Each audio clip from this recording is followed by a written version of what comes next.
চরম পর্যায় পর্যন্ত পৌঁছাবো।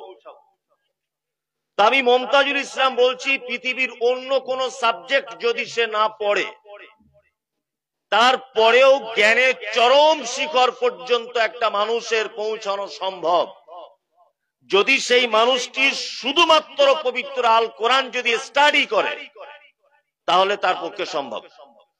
আপনারা জানেন যে পৃথিবীর জ্ঞানকে বিভিন্ন ভাগে বিভক্ত করা হয়েছে, হয়েছে না? হয়েছে। দেখবেন একটা ছেলে যখন মাধ্যমিক পাস করে, মাধ্যমিক পাস করার পরে স্কুল বোর্ড তাকে জানায় যে তুমি যে কোনো একটা বিষয় নিয়ে এগিয়ে চলো,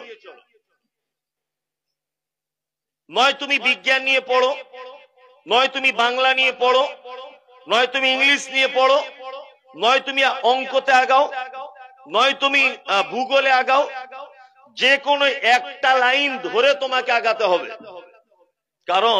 কারণ দুটি। এক হচ্ছে যে সারা পৃথিবীতে এমন একটি কিতাব নেই যে কিতাবের ভিতরে একটা মানুষের জীবনের যত কিছু জ্ঞানের প্রয়োজন তত জ্ঞান একটা কিতাব থেকে পাওয়া যাবে।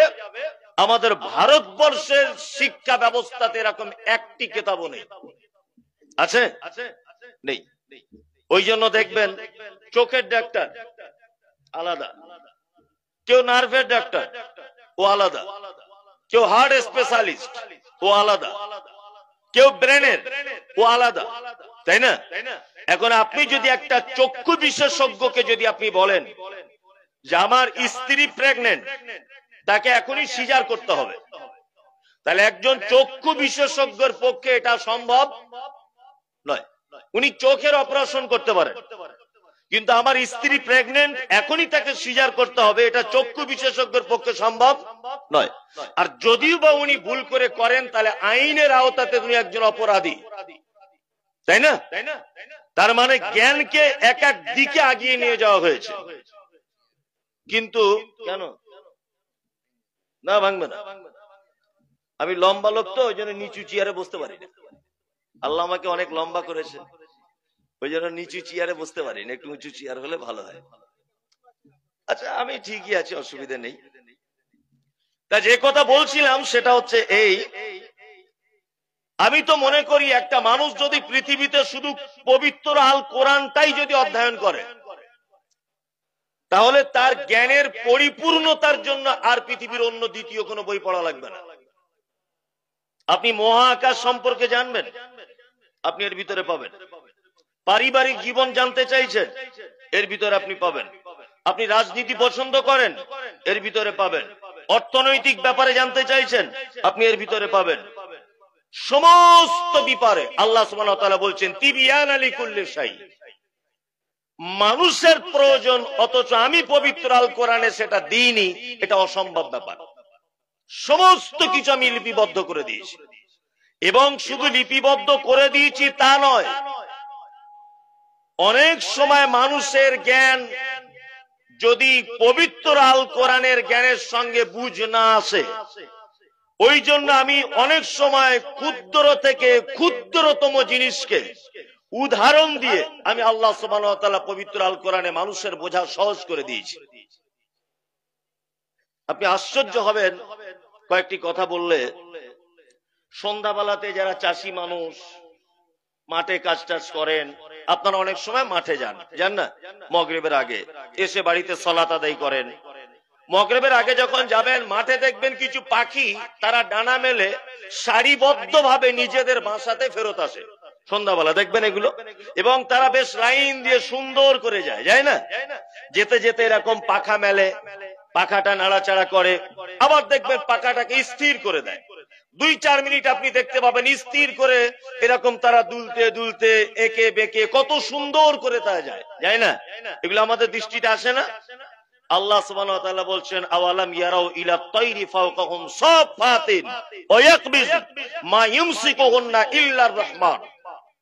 মানুষ, তোমরা কি একবার পক্ষীকুলের দিকে তাকিয়ে দেখো না? যখন তারা তাদের ডানা হিলাতে হিলাতে এক পর্যায়ে স্থির করে দেয়, এই মহাশূন্যতে ভাসমান অবস্থায় তাদেরকে কে আটকে রাখে? আল্লাহ বলছে ইল্লার রহমান, পৃথিবীর কোন মানুষের পক্ষে সম্ভব নয়, এটা আমার পক্ষে সম্ভব। আল্লাহ বলছেন এগুলো কি তোমরা তাকিয়ে দেখো না? পৃথিবীতে অনেক মানুষের দাবি আমি নাস্তিক, দাবি আসে না? অনেক মানুষের দাবি আমি নাস্তিক। নাস্তিক মানে পৃথিবীর যা কিছু হয় এমনি এমনিতে হয়, স্রষ্টা বলে যে একজন কেউ আছে এটা আমি বিশ্বাস করি না। আমি মুমতাজুল ইসলাম বলছি নাস্তিক বলে পৃথিবীতে কেউ নেই। ওর মাথাতে মগজ নেই, গোবর আছে, সেটা ভিন্ন ব্যাপার, কিন্তু নাস্তিক হতে পারবে না। নাস্তিক হবার কোনো অপশন নেই পৃথিবীতে। ও যতই জ্ঞানের অধিকারী হোক নাস্তিক হতে পারবে না।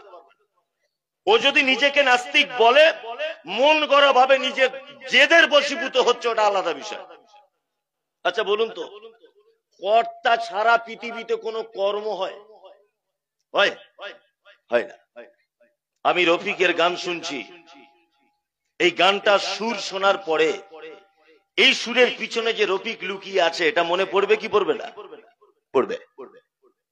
আমি কলকাতার সব থেকে বিখ্যাত বিরিয়ানি দাদা বৌদির বিরিয়ানি আমি খাচ্ছি, বিরিয়ানিটা। আচ্ছা বলুন তো, বিরিয়ানি খেতে খেতে এর পিছনে যে একজন রাঁধুনি আছে, এটা আমার বিশ্বাস আছে না নেই? রাঁধুনি ছাড়া এটা তৈরি করা সম্ভব? সম্ভব নয়।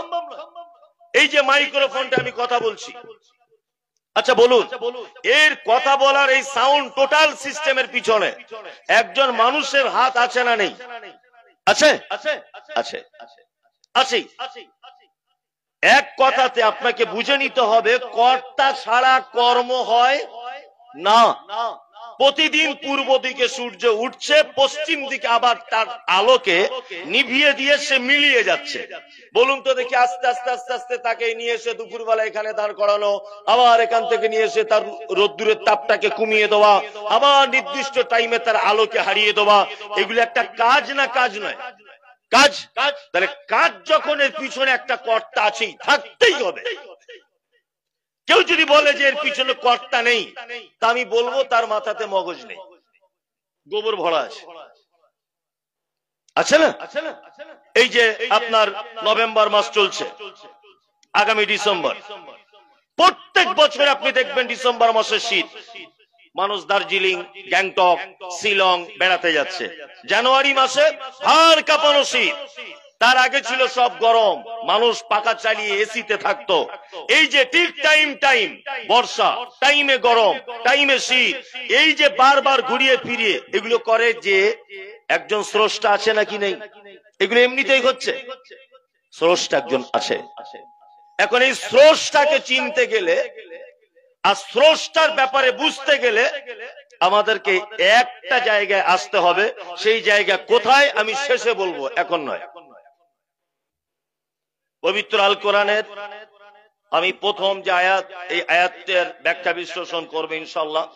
বক্তব্যের বিষয় শিক্ষার মর্যাদা। স্টেজে বসে আছেন অনেক জ্ঞানী মানুষেরা, আপনারাও জ্ঞানী মানুষ। আপনাদেরকে আমি এমন কিছু কথা শোনাতে চাইছি যেটা আপনার এহকালে এবং পরকালে দুই জায়গাতে যাতে উপকার হয়। দুনিয়াতেও উপকার হবে, আখিরাতেও উপকার হবে ইনশাআল্লাহ। এবার আপনাদেরকে আমি কয়েকটা প্রশ্ন করছি, খুব জলদি, চট জলদি আপনারা উত্তর দেবেন। এক, আচ্ছা মুহাম্মদ সাল্লাল্লাহু আলাইহি ওয়াসাল্লাম যে দেশটায় জন্মগ্রহণ করেছিলেন, দেশটার নাম কি? না, হয়নি। না, এগুলো পড়াশোনা করবেন, বুঝবেন। সৌদি আরব কোন দেশের নাম নয়, আরব, দেশটার নাম আরব। সৌদ ও দেশের বাদশার নাম, বাদশার নামটা যুক্ত করে দেওয়া হয়েছে, দেশটার নাম আরব। দুই, আর আরবের যে শহরে তিনি জন্মগ্রহণ করেছিলেন শহরটার নাম মক্কা, তাই না? অথচ আমরা মদিনাকে বলি কি? সোনার মদিনা, সোনার মদিনা। অথচ নবী মুহাম্মদ সাল্লাল্লাহু আলাইহি ওয়াসাল্লাম জন্ম হয়েছেন কোথায়? মক্কায়। এর পিছনে একটা লজিক আছে, মারাত্মক। অনেক মানুষ প্রশ্ন করতে পারে যে তোমাদের নবী সোনার মদিনায় জন্ম না গ্রহণ করে মক্কায় করলো কেন? বলো, এতে যে কি যুক্তি আছে আপনি অবাক হয়ে যাবেন। আমি মায়ের সাজে এগুলো পড়ি আর মনটা খুব খারাপ হয়, আনন্দও পাই। আপনি যদি ভৌগোলিক দিকে যদি আপনি তাকান বা আপনি সারা পৃথিবীর মানচিত্র যদি আপনি ঘাটাঘাটি করেন, তাহলে দেখতে পাবেন মক্কা শহরটা পৃথিবীর মধ্যখানে অবস্থিত। কি বললাম বুঝলেন? একদম পৃথিবীর মাঝখানে অবস্থিত কোন শহর? মক্কা। আমি মমতাজুল ইসলাম, একজন প্যান্ডেলের মিস্ত্রি। এই প্যান্ডেলটা আমার ডিপার্টমেন্টে তৈরি করা হয়েছে, আমার দায়িত্বে।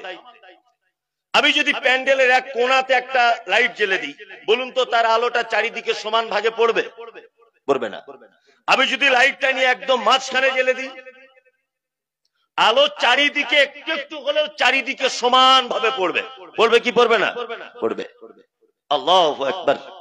অন্ধকারে নিমজ্জিত জাতির কাছে এসেছিলেন মুহাম্মদ রাসূলুল্লাহ সাল্লাল্লাহু আলাইহি সাল্লাম, আর মুহাম্মদ সাল্লাল্লাহু আলাইহি সাল্লামকে দেওয়া হয়েছিল আল কোরআন। এই কোরআনের আলো যাতে সারা পৃথিবীতে সমানভাবে পৌঁছে যেতে পারে, এই জন্য আল্লাহ সুবহানাহু ওয়া তাআলা মুহাম্মদ সাল্লাল্লাহু আলাইহি সাল্লামের জন্ম দিয়েছিলেন কোথায়? মক্কায়। পৃথিবীর একদম মাঝখানে যে শহর অবস্থিত। এবার আপনাদেরকে আরেকটা কথা জিজ্ঞেস করে নিই। নাম্বার 3, আল্লাহ নবী সাল্লাল্লাহু আলাইহি সাল্লাম যে প্রেক্ষাপটে তিনি জন্মগ্রহণ করেছিলেন বা যে যুগে, সেই যুগটার নাম কি? কি নাম? মানুষ জানে, ভয়ে বলতে পারছে না। যদি গোলমাল হয়ে যায় কিছু বলে, আর আমি তো মারবো না। আপনি এখন এটা মাথায় রেখে দেন যে মমতাজুল ইসলাম ভাই আমার শিক্ষক। আপনি যত দামি লোক হন, আপনি যতই বড় উচ্চ পদস্থর মানুষ হন, আপনি মুসলিম হিসাবে এখন আপনাকে ধরে নিতে হবে যে আমার ধর্মীয় শিক্ষক মমতাজুল ভাই। এটা আপনাকে মেনে নিতে হবে। আপনি ছাত্র, ওই জন্য আপনাকে আমি জিজ্ঞেস করছি, ভুল হতেই পারে, আমি রাজি তার জন্য। তাহলে আল্লাহ রাসূল সাল্লাল্লাহু আলাইহি ওয়াসাল্লাম যে যুগে জন্মগ্রহণ করেছিলেন, যুগটার নাম আইয়ামে জাহেলিয়া, বর্বরতার যুগ। মানে বর্বরতা এমন ছিল যে একটা পুরুষ একটা নারী, দুজনারই শারীরিক চাহিদা থাকে, থাকে না? পুরুষের চাহিদা প্রকাশ পায় অনেক সময়তে, মহিলার চাহিদা প্রকাশ পায় না। পুরুষ এত খারাপ ছিল তখনকার দিনে, রাতের বেলা যৌবনের সম্পর্ক করত নিজের ফুপুর সাথে, এবং সেটা বৈধ মনে করে।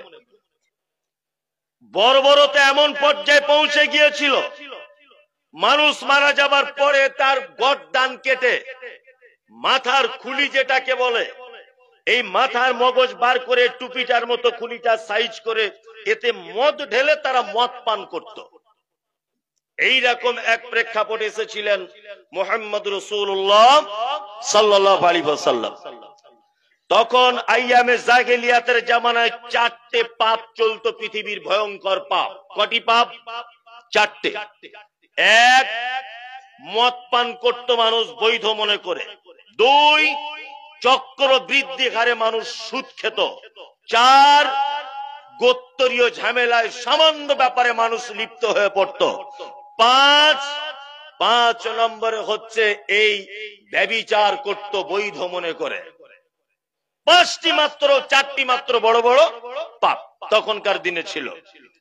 এবার আপনাদেরকে একটা কথা বলি, আমরা আলেম ওলামারা, আমরা হুজুরেরা শুধুমাত্র বক্তব্যের মজলিসে আল্লাহ নবী সাল্লাল্লাহু আলাইহি ওয়াসাল্লামের 23 বছরের জীবন, অর্থাৎ তিনি 63 বছর বেঁচে ছিলেন, 40 বছর বয়সে নবী হয়েছেন, বাকি থাকলো 23 বছর। এই 23 বছরের জীবনী থেকে আলেম ওলামারা বক্তব্য রাখে। নবীজি মধু খেতে পছন্দ করতেন, ও ভাইরা। নবীজি বউদের জামা কাপড় কাচতেন, ও ভাইরা। নবীজি কদু খেতে পছন্দ করতেন, আল্লাহ নবী মিষ্টি খেতেন, দাড়িগুলো আঁচড়াতেন, হাতের নখগুলো কাটতেন, যা কিছু বলি। কত বছরের জীবনী? 23 বছরের। এবার আপনাকে বলি, এই যে জন্ম থেকে নিয়ে 40 বছরের একটা লং টাইম, দীর্ঘ সময়। আচ্ছা, এই দীর্ঘ সময়ে আমাদের জন্য কোন শিক্ষা আছে না নেই? আছে, অনেক শিক্ষা। তার মধ্যে দুটো একটা কথা বলি। আল্লাহ রাসূল সাল্লাল্লাহু আলাইহি ওয়াসাল্লাম ছোট থেকে তিনি ছিলেন একেবারে ন্যায়নিষ্ঠাবান একজন পুরুষ। ছোট থেকে তিনি ছিলেন প্রতিবাদী, ছোট থেকে তিনি ছিলেন কোমল হৃদয়ে, ছোট থেকে তিনি ছিলেন ইনসাফ পরায়ণ, বেইনসাফি করতেন না। ছোট থেকে তিনি কারণ নিজের ব্যাপারে প্রতিশোধ গ্রহণ করেননি। কি বললাম বুঝলেন? আল্লাহ রাসূল সাল্লাল্লাহু আলাইহি ওয়াসাল্লাম মক্কায় দেখলেন মানুষ চক্রবৃদ্ধি হারে সুদ খেয়ে গরিবদেরকে শোষণ করছে। একজন ভাই তার বোনের সাথে ব্যভিচারে লিপ্ত হচ্ছে। ধনী ক্ষমতাবান মানুষেরা তারা তাদের অধীনে থাকা গরিব মানুষদের মাল লুটতরাজ করছে। এই সময় আল্লাহ নবী সাল্লাল্লাহু আলাইহি ওয়াসাল্লাম প্রতিবাদী মুখ সামনে নিয়ে এসে একটা সংগঠন তৈরি করেছিলেন, যে সংগঠনটির নাম হচ্ছে হিলফুল ফুজুল। জানেন সংগঠনের ব্যাপারে কেউ? এই সংগঠন তৈরি করেছিলেন কাদের নিয়ে? যুবকদেরকে নিয়ে তৈরি করেছিলেন। তিনি এই সংগঠনের মাধ্যমে জাতিকে অন্যায় থেকে বাঁচাবার আপ্রাণ চেষ্টা চালাচ্ছিলেন। আর এরই মাঝখানে এই ইকোটা বন্ধ করে দেন তো, মাইকলা ইকো বন্ধ করে দেন, প্লেন ভাবে চালান। ইকো বন্ধ করুন, আস্তে আস্তে করে প্লেন ভাবে চালান। হ্যাঁ, ইকো বোঝা যায় না। এবার বুঝতে পারছো অসুবিধা হচ্ছে না তো? আগে অসুবিধা হচ্ছিল না, কিন্তু আগে একটু হচ্ছিল, আপনি যতই না বলেন হচ্ছিল না। হ্যাঁ, এবার একদম বেশ যেমন গল্প করে মানুষ তেমন। তা যে কথা বলছিলাম সেটা হচ্ছে এই, যে মুহাম্মদ সাল্লাল্লাহু আলাইহি ওয়াসাল্লাম একটি সংগঠন তৈরি করেছিলেন অন্যায় প্রতিরোধ করার জন্য। সংগঠনটির নাম কি? হিলফুল ফুজুল। আর এই সংগঠন কাদের নিয়ে করেছিলেন? যুবকদেরকে নিয়ে, তাই তো? আর এরই মাঝখানে আল্লাহ নবী সাল্লাল্লাহু আলাইহি ওয়াসাল্লাম চলে যেতেন কোথায়? গারে হিরাতে। মক্কা থেকে 8 কিলোমিটার দূরে একটি পাহাড়, পাহাড়টির নাম জাবালে নূর। এই জাবালে নূর পাহাড়ের একেবারে চূড়াতে একটি গুহা আছে, তার নাম গারে হীরা। আল্লাহ সুবহানাহু ওয়া তাআলা আমাকে 4 বার ওইখানে পৌঁছে দিয়েছে। 3 থেকে 4 বার আমি ওখানে দেখে এসেছি। আমি সব থেকে আশ্চর্য হই এই যে মাটি থেকে গারে হীরাতে কোনো মানুষ যদি ওঠে, দেখতে লাগে 1 বিঘা বা 1 হাত, এই এতটা লাগে নিচে থেকে দেখতে একটা মানুষকে। আমি শুধু একটা কথা ভাবি, আল্লাহ রসুল যখন আল্লাহর ইবাদত করতেন, আম্মাজান খাদিজাতুল কুবরা রাদিয়াল্লাহু তাআলা আনহা অসংখ্য বেঈমান মুশরিকদের চোখ আড়াল করে দিয়ে, সকলকে ফাঁকি দিয়ে আল্লাহ নবী সাল্লাল্লাহু আলাইহি ওয়াসাল্লামের খাবার তরকারি পানি ওই পাহাড়ে উঠে উঠে তিনি উপরে পৌঁছে দিতেন। সুবহানাল্লাহ, একটা পুরুষের পক্ষে সম্ভব নয়। আমাদের ভারতবর্ষের যে সমস্ত জয়ীফ দুর্বল লোকেরা হজ করতে যান, আমার মনে হয় 95% মানুষের পক্ষে ওখানে ওটা সম্ভব নয়। অথচ খাদিজা একজন মহিলা, আস্তে আস্তে আস্তে আস্তে তিনি উঠে যেতেন। আল্লাহু আকবার। হঠাৎ করে জিবরিল এলেন, মুহাম্মদ সাল্লাল্লাহু আলাইহি ওয়াসাল্লামকে ডেকে বলছেন, ইকরা, আপনি পড়ুন। আল্লাহ রাসূল সাল্লাল্লাহু আলাইহি ওয়াসাল্লাম বলছেন, আমি তো পড়তে জানি না। তখন জিবরিল আমিন সিনার সাথে চাপ দিলেন, পড়ুন। বলছে আমি তো পড়তে জানি না। আবার চাপ দিলেন, পড়ুন। তখন আল্লাহ নবী সাল্লাল্লাহু আলাইহি ওয়াসাল্লাম বলছেন, ইকরা বিসমি রাব্বিকাল্লাযী খালাক, খালাকাল ইনসানা মিন আলাক, ইকরা ওয়া রাব্বুকাল আকরাম, আল্লাযী আল্লামা বিল কলাম, আল্লামাল ইনসান মা লাম ইয়ালাম। 5টি আয়াত অবতীর্ণ হলো। এবার আপনাকে আমি গোড়া থেকে আবার প্রশ্ন করছি, উত্তর দিবেন। 1, মক্কায় কটি পাপ সব থেকে বেশি ছিল? 4টি। 1, ব্যভিচার। 2, মদ পান। 3, গোত্রীয় ঝামেলা। 4, চক্রবৃদ্ধি হারে সুদ, তাই তো? আল্লাহ সুবহানাহু ওয়া তাআলা মুহাম্মদ সাল্লাল্লাহু আলাইহি ওয়াসাল্লামকে একেবারে গারে হীরা ডেকে নিয়ে বলছেন, ইকরা, মুহাম্মদ সাল্লাল্লাহু আলাইহি ওয়াসাল্লাম আপনি পড়ুন। উচিত ছিল কোরআনের আয়াত অবতীর্ণ হওয়াই 4টে বিষয়ের উপরে। মদ হারাম, ব্যভিচার হারাম, চক্রবৃদ্ধি হারে সুদ হারাম, লুটতরাজ হারাম, গোত্রীয় ঝামেলা হারাম, নিষিদ্ধ। এই ব্যাপারে আয়াত অবতীর্ণ হওয়া দরকার ছিল। কিন্তু আল্লাহ সুবহানাহু ওয়া তাআলা মুহাম্মদ সাল্লাল্লাহু আলাইহি ওয়াসাল্লামকে বলছেন, ইকরা, আপনি আগে পড়ুন, আপনি আগে পড়াশোনা করুন। তার আগে আল্লাহ রাসূল কি করতেন? সংগঠন করতেন। কি সংগঠন? হিলফুল ফুজুল। কাদের নিয়ে করতেন? যুবকদেরকে নিয়ে, তাই না? আল্লাহ সুবহানাহু ওয়া তাআলা মুহাম্মদ সাল্লাল্লাহু আলাইহি ওয়াসাল্লামকে এটা বোঝাতে চাইছেন যে আপনি তো নিরক্ষর লোক, আপনি লেখাপড়া জানেন না, আপনার দ্বারাতে সমাজ পরিবর্তন করা সম্ভব নয়। একটা সমাজকে পরিবর্তন করতে গেলে শিক্ষা দিয়ে সমাজকে পরিবর্তন করতে হবে। শিক্ষা ছাড়া কোন জাতিকে পরিবর্তন করা সম্ভব নয়।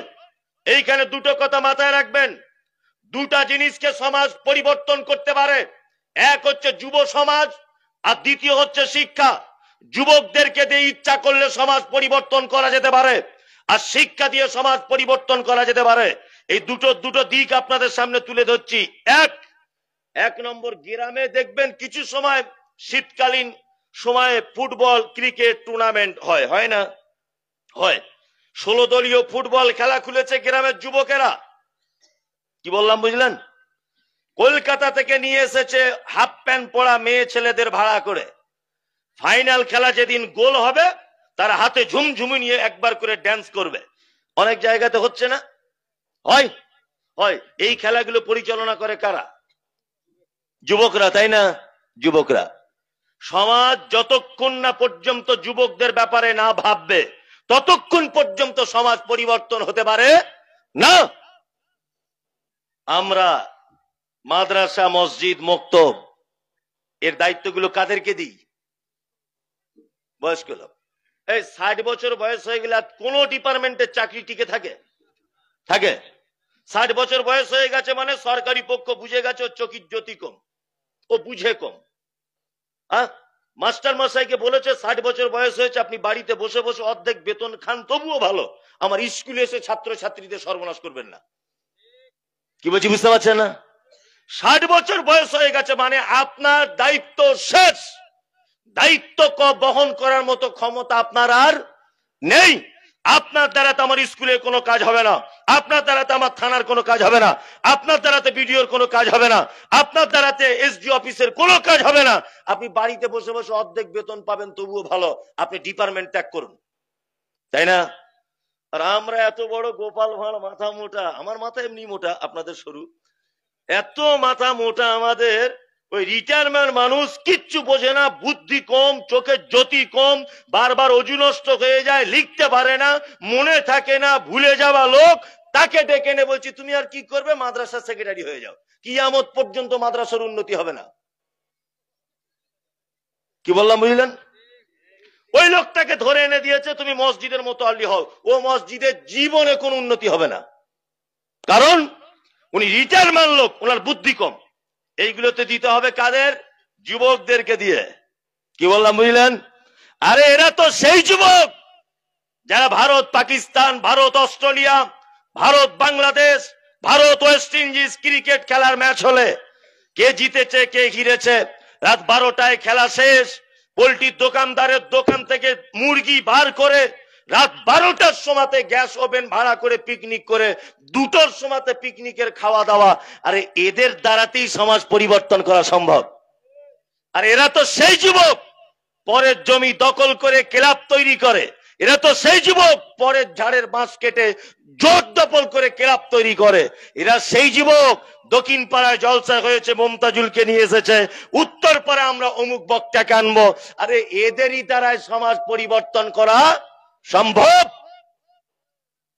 আপনি যারা খেলায় দায়িত্বে থাকে, যারা ক্রিকেট খেলা, ফুটবল টুর্নামেন্টের দায়িত্ব বহন করে, ন্যাংটো মেয়েদেরকে নিয়ে যারা ড্যান্স করায়, আমি আল্লাহর নামের কসম দিয়ে বলছি, আপনি গ্রামের ওই রকম 5 জন যুবককে ধরুন যে তোরাই গ্রামের এই অসভ্য কাজে যুক্ত, তোদেরকে মসজিদের সেক্রেটারি করে দেওয়া হবে। 5 জনকে ধরে যদি সেক্রেটারি করে আপনি যদি দেন, তাহলে ওর পক্ষে আর ন্যাংটো মেয়েকে ভাড়া করা সম্ভব হবে? হবে না। তার মানে দুটো কাজ হলো, গ্রামেরও কাজ হলো, একটা পাপ কাজ গ্রাম থেকে বাহির করে দেওয়া হলো। দুটো কাজ হলো না? তাহলে ইনশাল্লাহ আমরা প্রত্যেক কাজে যুবকদেরকে অগ্রাধিকার দেবো ইনশাল্লাহ। মাদ্রাসা, মসজিদ, মক্তব, খানকা, ঈদগাহ, দরগা যা কিছু আছে সমস্ত ব্যাপারে দায়িত্ব দিতে হবে যুবকদেরকে। বয়স্ক লোক উপদেষ্টা কমিটি হিসাবে থাকবে। আমি মাঝে সাঝে অবাক হই যে কিছু আবার বয়স্ক লোক আছে, এদের কি যে বুঝে আমার তো মাথায় কিছু ঢোকে না। দায়িত্ব না রাখলে এই মসজিদে নামাজ পড়ে না, দক্ষিণ পাড়ায় নামাজ পড়ে। হ্যাঁ, এরকম লোক আছে। হ্যাঁ, বলছে মাদ্রাসার দান করবো না। বলছে কেন? বলছে আমার 3 বছর পরে বাদ দিয়ে দিল, কোনো অপরাধ ছিল না আমার, তা বাদ দিল। হ্যাঁ, আমি এমএলএ, ধরে নেন আমি এখন এমএলএ হয়েছি কংগ্রেস থেকে বা মমতার পার্টি থেকে বা সিপিএম থেকে, কোনো একটা রাজনৈতিক দল থেকে আমি এমএলএ হয়েছি। তা আমি কংগ্রেসের এমএলএ, তাই এবারে আমাকে টিকিট দেওয়া হয়নি। ভালো করে বুঝবেন, আমি টিকিট না পাওয়ার দুঃখের কারণে দল পরিবর্তন করে মমতার টিকিট খুঁজছি। এটা করে কি করে না মানুষ? কারণ কি বলুন তো, না এখানে কিছু টাকা পয়সা খাওয়া খাওয়ির ব্যাপার আছে, যদি গদিটা টিকে থাকে অন্তত কিছু তো পাবো, ডাল ভাতের ব্যবস্থা হবে, তাই না? আমি এখানে না হয় বুঝি লোক পার্টি পরিবর্তন করে পদ না পেলে, মসজিদ পরিবর্তন করে এটা কেন? নিশ্চয় কোনো ভিতরে মাল আছে, হ্যাঁ নিশ্চয় ভিতরে কোনো খারাপই আছে। ও মাদ্রাসা কেন পরিবর্তন করে? আরে রাজনৈতিক পার্টি পরিবর্তন করা যেতে পারে, এখানে অর্থের ব্যাপার আছে। তুমি মসজিদের দায়িত্ব ছিল, তোমার দায়িত্ব থেকে বাদ দেওয়া হয়েছে বলে তুমি রাগ করে দক্ষিণ পাড়া মসজিদে নামাজ পড়তে যাচ্ছ কেন? নিশ্চয় তোমার ভিতরে কোনো পাপ কাজ রয়েছে, অন্যায় রয়েছে তোমার ভিতরে। এই নীতি ত্যাগ করতে হবে। কি বললাম বুঝলেন? আপনাকে যতই দায়িত্ব দিতে হোক, আপনি বলুন যে আমি দায়িত্ব বহন করার ক্ষমতা এখন রাখি না, আমার ভাইপোকে দায়িত্বটা দেওয়া হোক, আমার ভাতিজাকে দেওয়া হোক। আপনি কেন মাস্টারি করে দায়িত্ব নিতে গেলেন? আপনার তো এখন সরকারি হিসাবে কোনো ভ্যালুই নেই, কোনো দামই নেই। আপনি যে বেঁচে আছেন 62 বছর বয়স, 2 বছর এক্সট্রা আপনি বেঁচে আছেন, আপনার তখন বেঁচে থাকারই কোনো দরকার নেই। আল্লাহ হায়াত মাওতের মালিক, ওটা আলাদা ব্যাপার, কিন্তু সরকারি হিসাব অনুযায়ী আপনার তো আর বেঁচে থাকার কোনো রাস্তা নেই, আপনার তো দামই নেই, অথচ আপনি এখনো পর্যন্ত দায়িত্ব ছাড়তে চাইছেন না। শুনুন একটা কথা বলি, দাঁত বার করে হাসবেন না। এই সমস্ত শিক্ষাগুলো আলেম ওলামারা সমাজে কেন যে বলেন আমি বুঝতে পারছি না। প্রত্যেক কাজে যুবকদেরকে আগিয়ে আনুন ইনশাল্লাহ।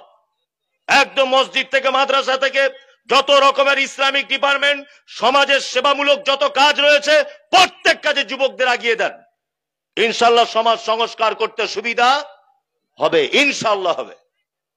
চলুন এবার আপনাদেরকে বলি, শিক্ষা দিয়ে সমাজ পরিবর্তন করতে, শিক্ষা ছাড়া জাতিকে পরিবর্তন করা যাবে না। আমার আলোচনার বিষয় শিক্ষার গুরুত্ব। এবার আপনাদেরকে একটা কথা একটা একটা করে বলবো, ধৈর্য ধরে শুনবেন। লাস্টে তো বক্তব্য আছে শিরিক আর বেদাত, বুঝলেন না? ওটা হাটে হাঁড়ি ভেঙে দিয়ে চলে যাব, শুধু আপনি ধৈর্য ধরে বসুন। তাহলে কি কি বলতে চাইছি আমি শেষ পর্যন্ত আমাকে যেতে দেন। এক, আসলে আমি সব জায়গাতে জলসার এখন ডেট দিতে চাই না, মানে ডেট দিলেই কমিটি আগে আমাকে ঠাকুরের মতো পড়িয়ে দেয়, হুজুর এটা বলবেন না, সবাই একসঙ্গে থাকি এটা বলবেন না, এটা না বললেই হবে।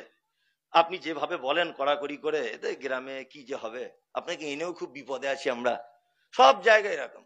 তা তুমি যখন জানো যে মমতাজুল ইসলামের জিপ কাটা লোক, আমার আনার কি দরকার? তুমি তো জানো আগে থেকে যে আমার জিপ কাটা, আমি নরম করে বলতে পারি না, তুমি আমাকে আনলে কেন? তোমার ভুল, এটা আমার কিছু ভুল নয়। যাই হোক, প্রথমে আমাদেরকে জেনে নিতে হবে শিক্ষা কাকে বলে, বিদ্যা কাকে বলে। আচ্ছা বলুন আপনারা যারা জ্ঞানী মানুষ, শিক্ষার বিদ্যায় দুটো জিনিস এক না আলাদা? কারা কারা বলছেন আলাদা? আমি ধরবো কিন্তু, বলুন কারা কারা বলছেন, হাত তুলুন। সব চাকা জাম, যদি বিপদ হয়ে যায় ধরে এলে একবার। বিদ্যা কাকে বলে, শিক্ষা কাকে বলে, এটা আমাদেরকে জানতে হবে। এক, ওইখানে তোর দাদির কবর, ডালিম গাছের তলে 30 বছর ভিজায় রেখেছি দুই নয়নের জলে। এটা একটা কবিতা, ছোটতে পড়েছিলাম, কবিতা না? জসিমউদ্দিনের কবিতা। আর অজয়ের ভাঙনেতে করে বাড়ি ভঙ্গ, তবু নীতি নীতি ঘেরি নব নব রঙ্গ, চাই না এ কুঞ্জে ছেড়ে যেতে মন যে, কোথা পাবো একসাথে এত সাধু সঙ্গ। কুমুদ রঞ্জন মল্লিকের লেখা, ছোটতে পড়েছি, এটা ক্লাস 5-এ পড়ানো হতো। ওনার বাড়ি হচ্ছে কুমুদ রঞ্জন মল্লিকের বর্ধমান নতুন হাট বলে একটা জায়গায় ওনার বাড়ি ছিল। কবি তিনি বোঝাতে চাইছেন যে আমার অজয় নদীর পারে আমার বাড়ি। প্রতিটা বছরে যখন অজয় নদীর বর্ষাকালে বান আসে, বন্যা যখন হয়, প্রত্যেক বছরে আমার বাড়ি ঘরদোর ভেঙে একেবারে ধূলিসাৎ হয়ে যায়। তবুও আমার কোনোদিন মন চাইতো না আমি কলকাতায় চলে যাই। গ্রামের সৌন্দর্য, পাখিদের কুহু কুহু ডাক, চাষিদের গান, গ্রামের সবুজে ভরা এই দৃশ্য ছেড়ে আমাকে কলকাতায় যেতে ইচ্ছা হয় না। তাই এটা কবি নিজের মনের ভাব প্রকাশ করেছেন কবিতার আকারে। আচ্ছা এইটা আমার বেটার মুখস্থ করে লাভ কি? একটা দাদু তার পোতাকে ডেকে বলছে কি, ওইখানে তোর দাদির কবর, ডালিম গাছের তলে 30 বছর ভিজায় রেখেছি 2 নয়নের জলে। তা ওর দাদির কবর, এটা আমার ছেলের পড়ে লাভ কি? কোন লাভ আছে? কোন লাভ নেই। বিদ্যা হচ্ছে সেটা যেটা মানুষ তার ব্রেনে স্টক করে, তার মাথার মগজের সঙ্গে ঢুকিয়ে নেয়, তার মাথার ভিতরে আশ্রয় দেয়, কিন্তু তার থেকে তার চলায় কোনো পরিবর্তন হয় না, কথার পরিবর্তন হয় না, তার রুচির পরিবর্তন হয় না, তার দেখার পরিবর্তন হয় না, তার বন্ধুর পরিবর্তন হয় না, এমনিতেই কাকাতুয়ার মতো শেখে। এর নাম হচ্ছে বিদ্যা। বিদ্যা হচ্ছে সেটা যেটা মানুষ শেখে কিন্তু তার থেকে কোনো উপকার তার হয় না। শিক্ষা কি? ওই জন্য আমি অনেক বক্তব্যতে বলেছি, মানুষ পৃথিবীতে বিদ্বান হতে পারে, খুব বড় বিদ্বান হতে পারে, কিন্তু শিক্ষিত হতে পারে না। শিক্ষিত হওয়া খুব কঠিন। শিক্ষিত কে? শিক্ষা মানে যেটা অর্জন করার পরে তোমার বন্ধুর পরিবর্তন হবে।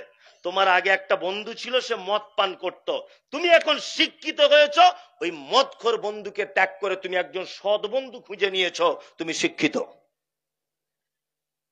কি বললাম বুঝলেন না? তুমি কে? তুমি শিক্ষিত।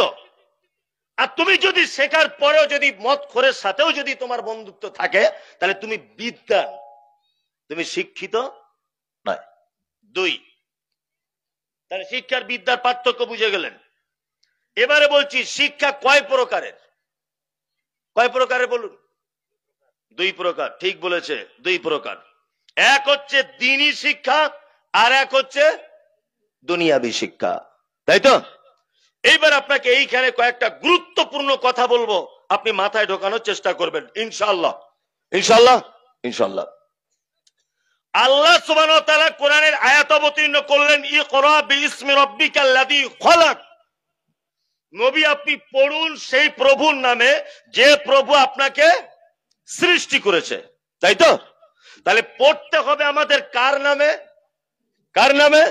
আল্লাহর নামে পড়তে হবে, তাই তো? এইবারে আমাদের ভারতবর্ষের নাগরিক আপনি একজন, তাই না? আপনি একজন পশ্চিম বাংলার সুনাগরিক, তাহলে আমাদের দেশীয় শিক্ষাটাও পড়তে হবে কি হবে না? হবে, হবে। মুহাম্মদ সাল্লাল্লাহু আলাইহি ওয়াসাল্লাম বলেছেন, তালাবুল ইলমি ফারিজাতুন আলা কুল্লি মুসলিমিন। প্রতিটা মুসলিম নরনারীর উপরে দ্বীনের শিক্ষা অর্জন করা ফরজ, বাধ্যতামূলক। তবে আল্লাহ নবী সাল্লাল্লাহু আলাইহি ওয়াসাল্লাম এখানে একবারও বলেনি যে তুমি দ্বীনিয়াবি শিক্ষায় শিক্ষিত হবে না।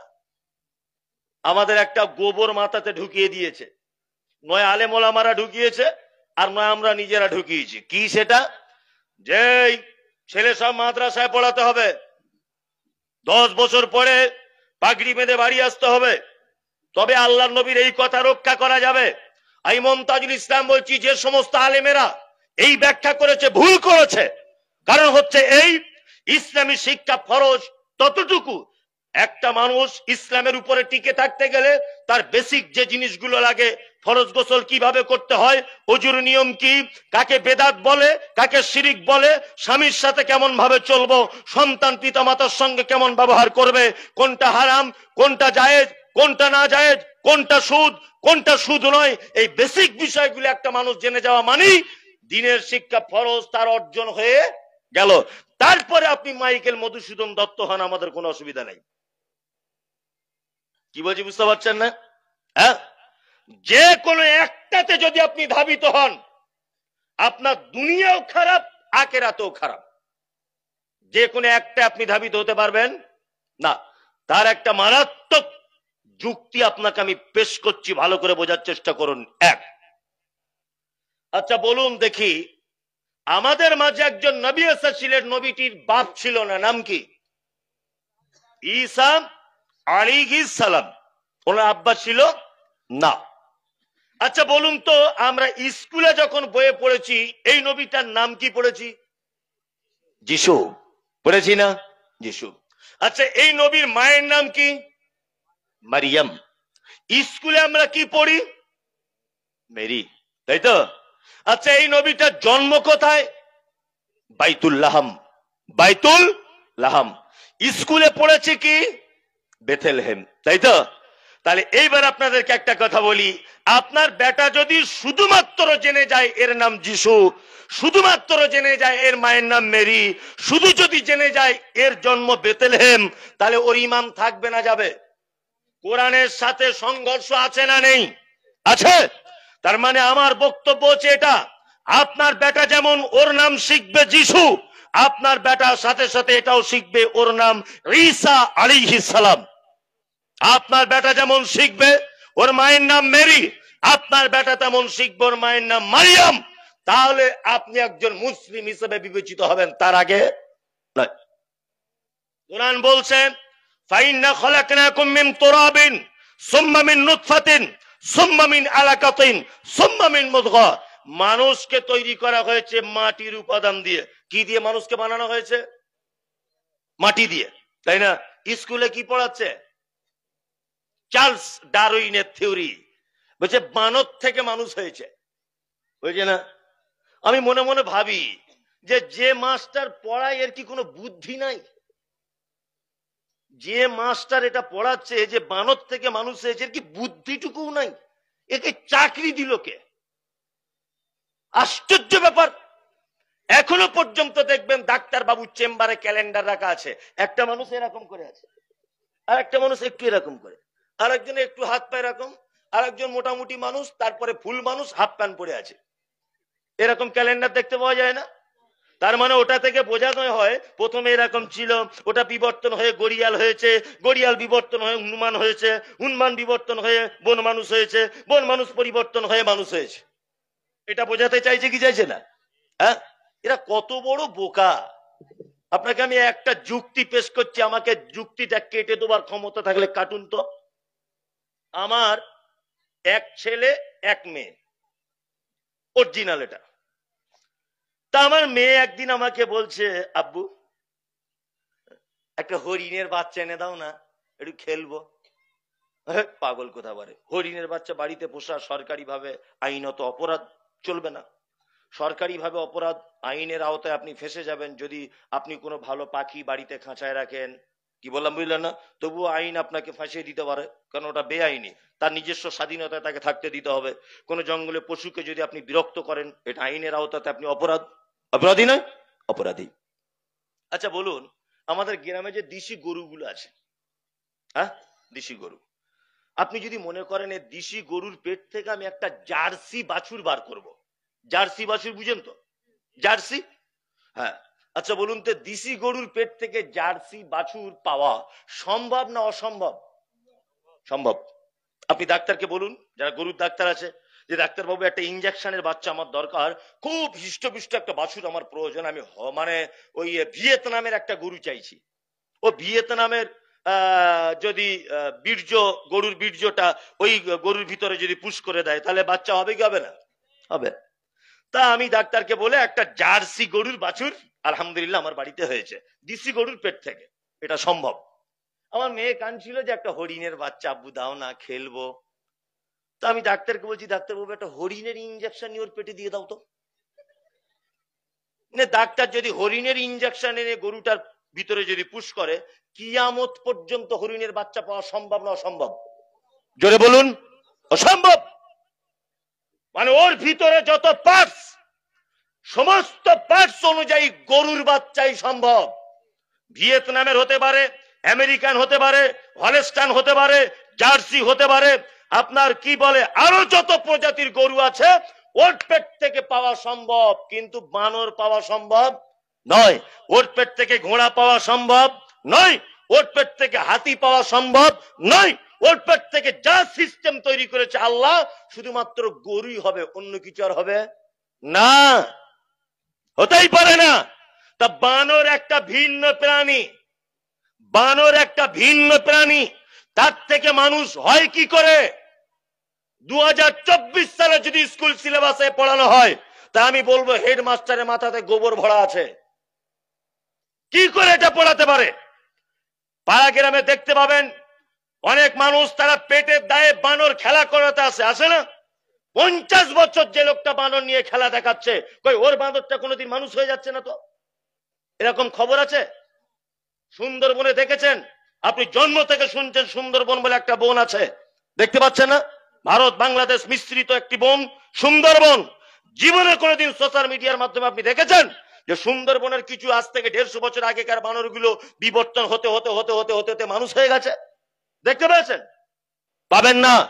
আপনার কাছে এটা আমার বিনীত অনুরোধ, আপনার বেটা যেমন চার্লস ডারউইনের থিওরি পড়বে, মানুষ বানর থেকে বিবর্তন হয়ে মানুষ হয়েছে, আপনার কাছে অনুরোধ আপনার বেটাকে এইটা জানার সুযোগ করে দেন।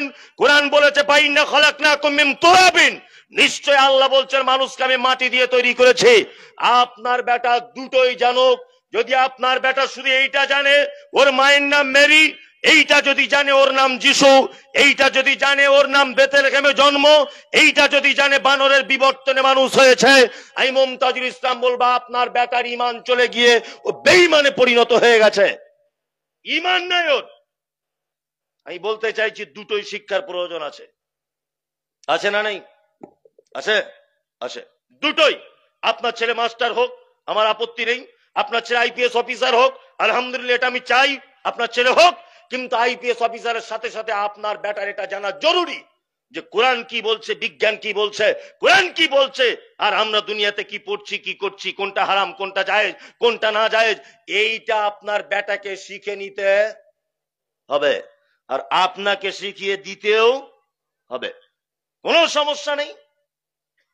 আমি তো নিজের চোখে দেখার কথা বলছি, নিজের চোখে দেখার কথা। কি বলছেন আপনি?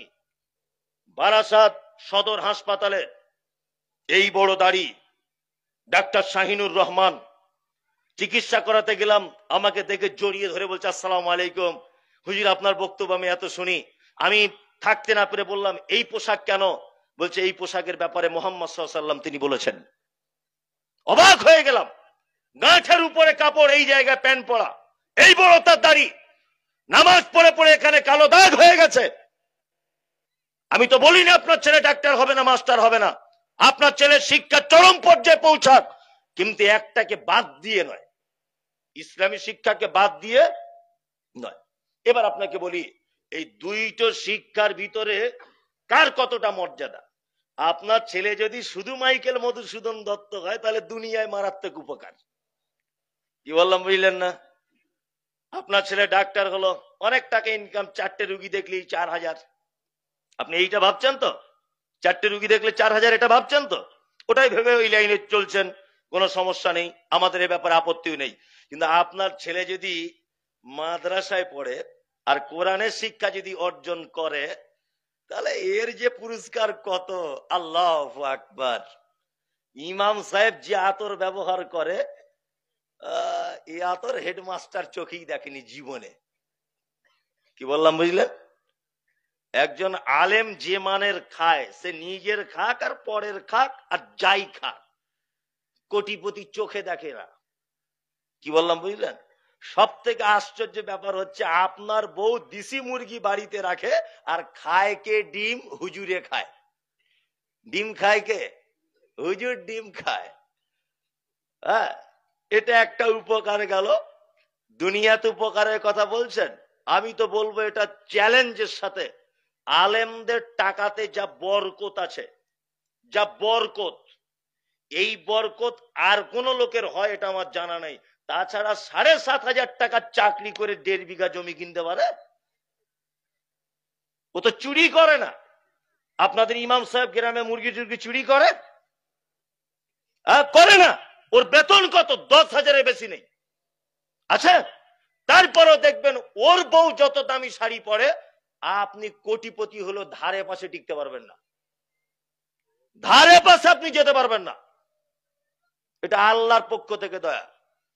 কি বললাম বুঝলেন? আপনার পরিবারে তো দিন রাত ঝামেলা, দিন রাত ঝামেলা, দিন রাত মারামারি।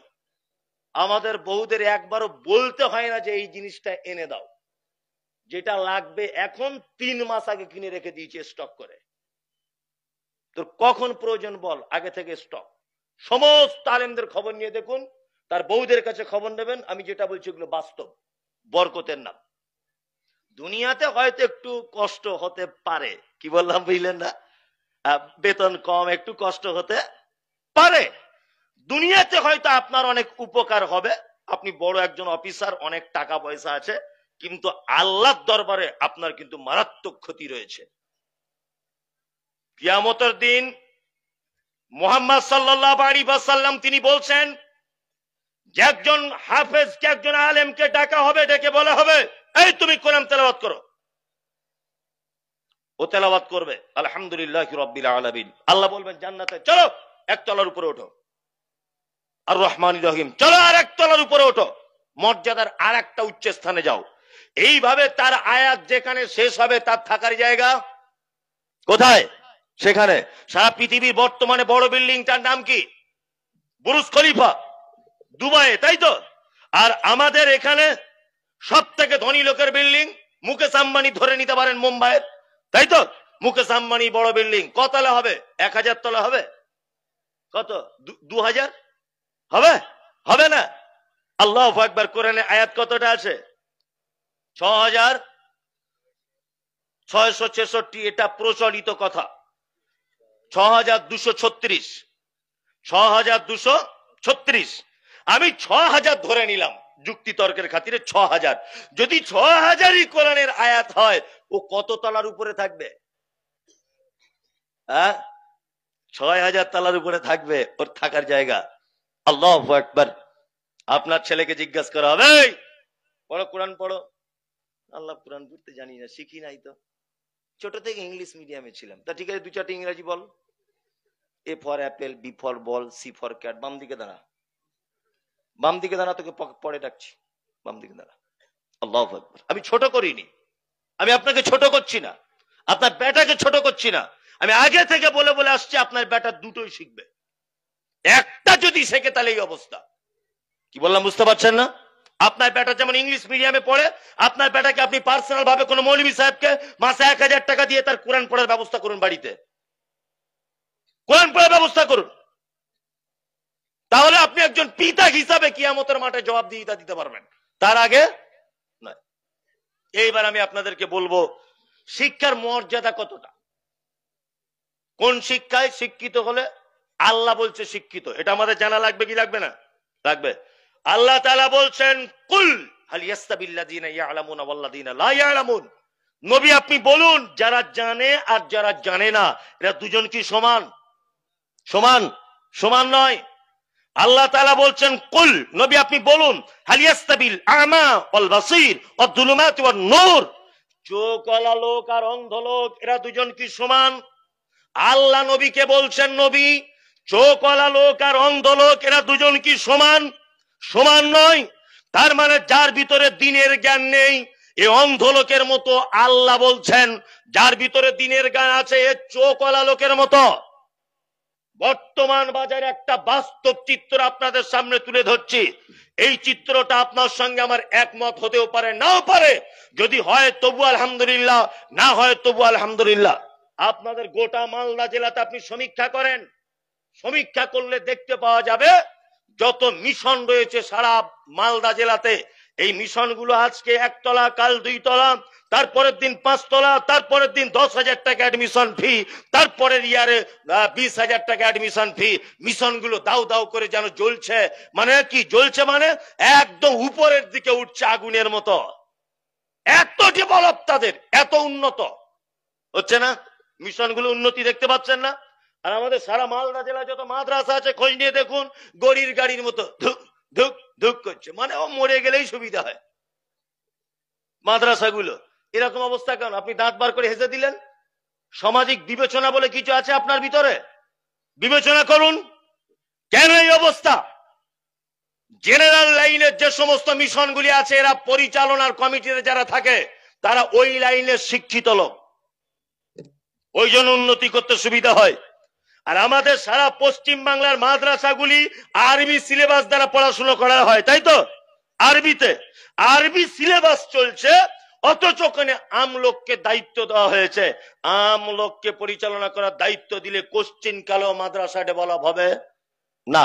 কারণ আল্লাহ সুবহানাহু ওয়া তাআলা বলছেন, কুল নবী আপনি বলুন, হাল ইয়াস্তাবিল আমা ওয়াল বাসীর ওয়াজ যুলুমাতি ওয়ান নূর। যাদের চোখ নেই আর যাদের চোখ আছে এরা সমান নয়। সমান? সমান নয়। তার মানে আল্লাহ সুবহানাহু ওয়া তাআলা বলতে চাইছেন যাদের ভিতরে দ্বীনের জ্ঞান নেই এরা কি? অন্ধ। আরে ও মাদ্রাসা মানে তো দিনের আলো দেখাবে, চারিদিকে আলো দেখাবে না? এখন এই আলোর জায়গা যদি কানালোককে দায়িত্ব দেওয়া হয়, আর কেউ আলো পাবে? পাবে? আমি মমতাজুল ইসলাম দুই চোখে দেখতে পাই না। আমার হাতে যদি একটা 5 ব্যাটারি লাইট দিয়ে বলা হয় যে এই ছেলেটাকে একটু হাই রোড পর্যন্ত পৌঁছে দাও তো, আচ্ছা বলুন তো, আমি অন্ধ, আমার হাতে লাইট, ওকে আমি পৌঁছাতে পারবো? কোশ্চিন কালেও পারবো? কোশ্চিন কালেও সম্ভব নয়, এটা অযুক্তি। ঠিক তেমন আমি তো বলবো সারা বাংলা জুড়ে যত মাদ্রাসা রয়েছে, নিজামিয়া মাদ্রাসা, এই মাদ্রাসাগুলো অবিলম্বে বড় বড় আলেম দ্বারা পরিচালিত করতে হবে, তাছাড়া চলবে না। শিক্ষিত মানুষের মর্যাদা কতটা, এইবার আপনাদেরকে আমি বলছি, খুব মনোযোগ দিয়ে বোঝার চেষ্টা করবেন। এক, শিক্ষিত মানুষের কথা বাদ দেন, মুহাম্মদ সাল্লাল্লাহু আলাইহি ওয়াসাল্লাম কি বলেছেন দেখুন। আচ্ছা বলুন তো, বাড়িতে কুকুর পোষা জায়েজ না না জায়েজ? না জায়েজ। তবে একটি ক্ষেত্র আছে, যেই ক্ষেত্রে আপনি কুকুর পুষতে পারেন, ইসলাম পারমিশন দিয়েছে। কোন কুকুর? আপনার পোল্ট্রি চাষ করেন, পোল্ট্রির ফার্মটা একেবারে ফাঁকা মাঠে, আপনি একটা কুকুরকে ট্রেনিং দিলেন যে এইটা আমার ফার্ম, তোকে প্রতিদিন খেতে দেবো, তুই এখানে ডিউটি করবি। এই রকম কাজের জন্য, চৌকিদারির জন্য, আগলদারিতার জন্য রাখা যাবে, কোনো সমস্যা নেই।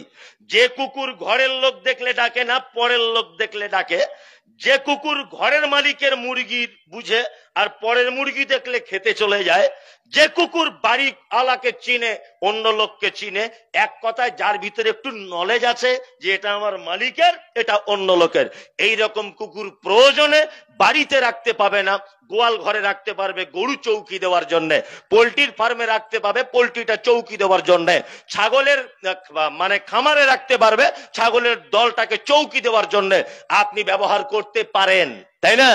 তার মানে মুহাম্মদ সাল্লাল্লাহু আলাইহি ওয়াসাল্লাম বলেছেন, কেউ যদি বাড়িতে কুকুর যদি রাখে, প্রত্যেক দিন তার আমলনামা থেকে 2টি উহুদ পাহাড়ের সমান নেকিকে মাইনাস করে দেওয়া হবে। কিন্তু প্রশিক্ষণ প্রাপ্ত কুকুর, শিক্ষিত কুকুর, যাকে শিক্ষা দান করা হয়েছে, যাকে বলা হয়েছে মালিকের মুরগি কোনটা, ঘরের মুরগি কোনটা, বাইরের মুরগি কোনটা, এই প্রশিক্ষণ প্রাপ্ত কুকুর বাড়িতে রাখা কাজের জন্য চলবে। তার মানে শিক্ষিত মানুষ তো দূরের কথা, আল্লাহ নবী সাল্লাল্লাহু আলাইহি ওয়াসাল্লাম শিক্ষিত কুকুরকে পর্যন্ত সম্মান দিয়েছেন। আমরা শিক্ষিত মানুষদের মর্যাদা দিয়েছি? দিয়েছি? দিইনি। আমরা মর্যাদা কাদের দিয়েছি বলবো? রাগ করবেন না?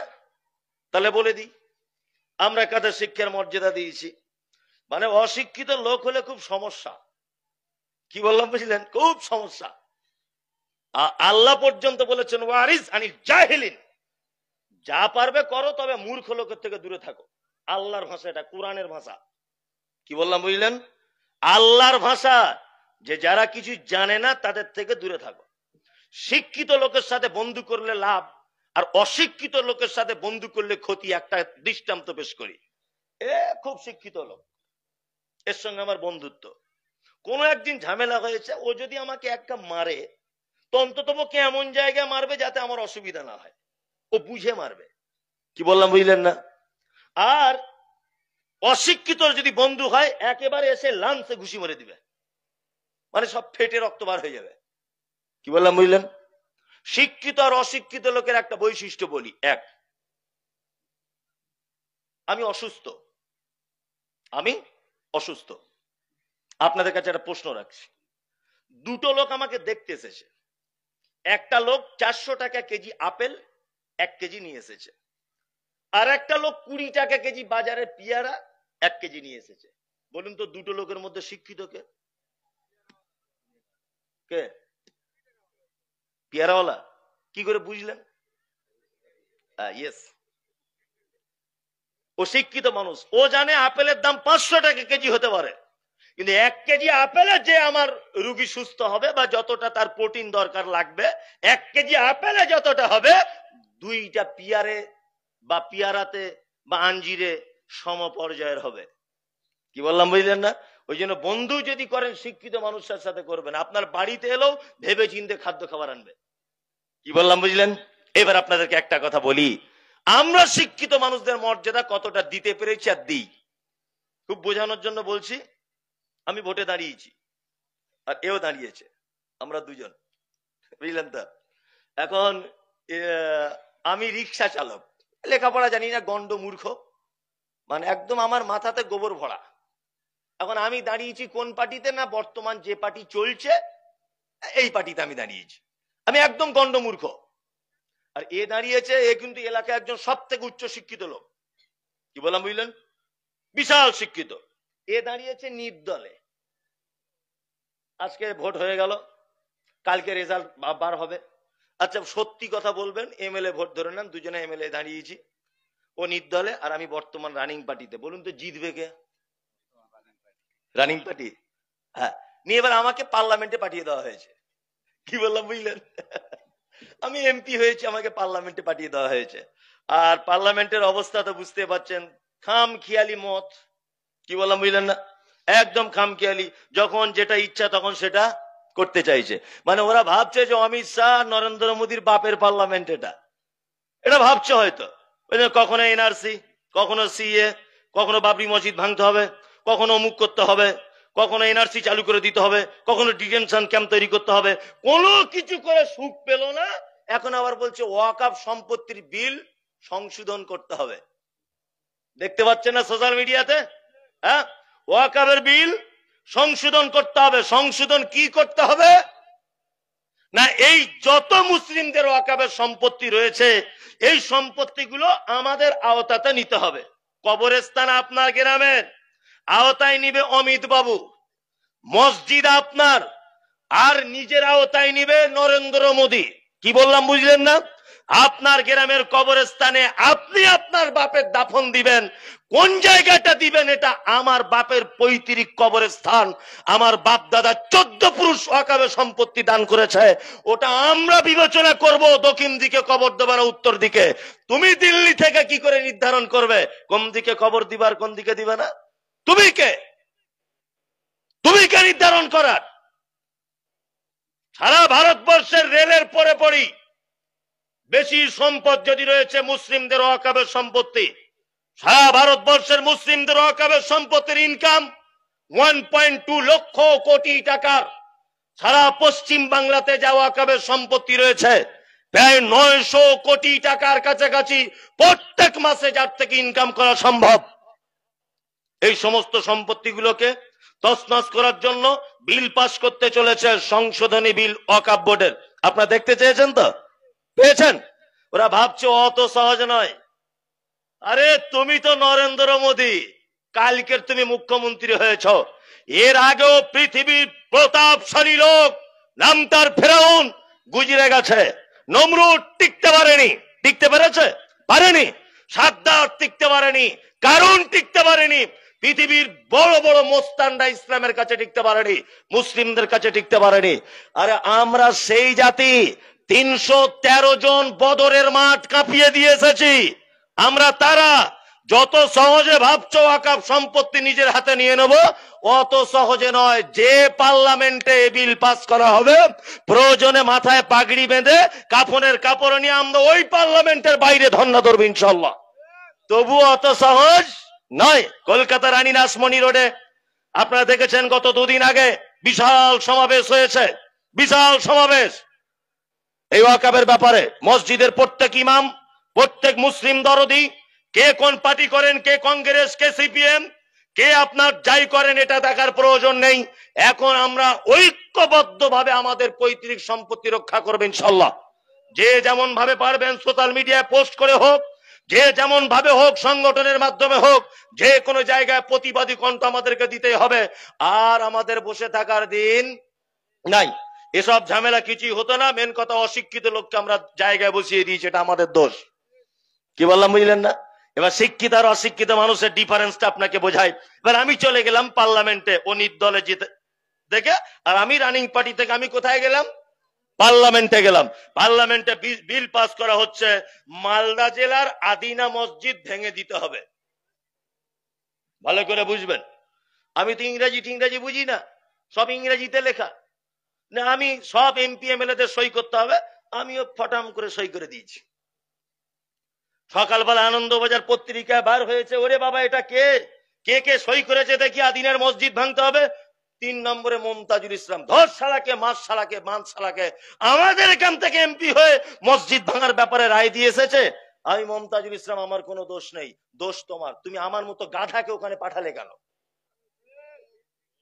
তুমি আমার মতো গাধাকে ওখানে যাওয়ার সুযোগ দিলে কেন?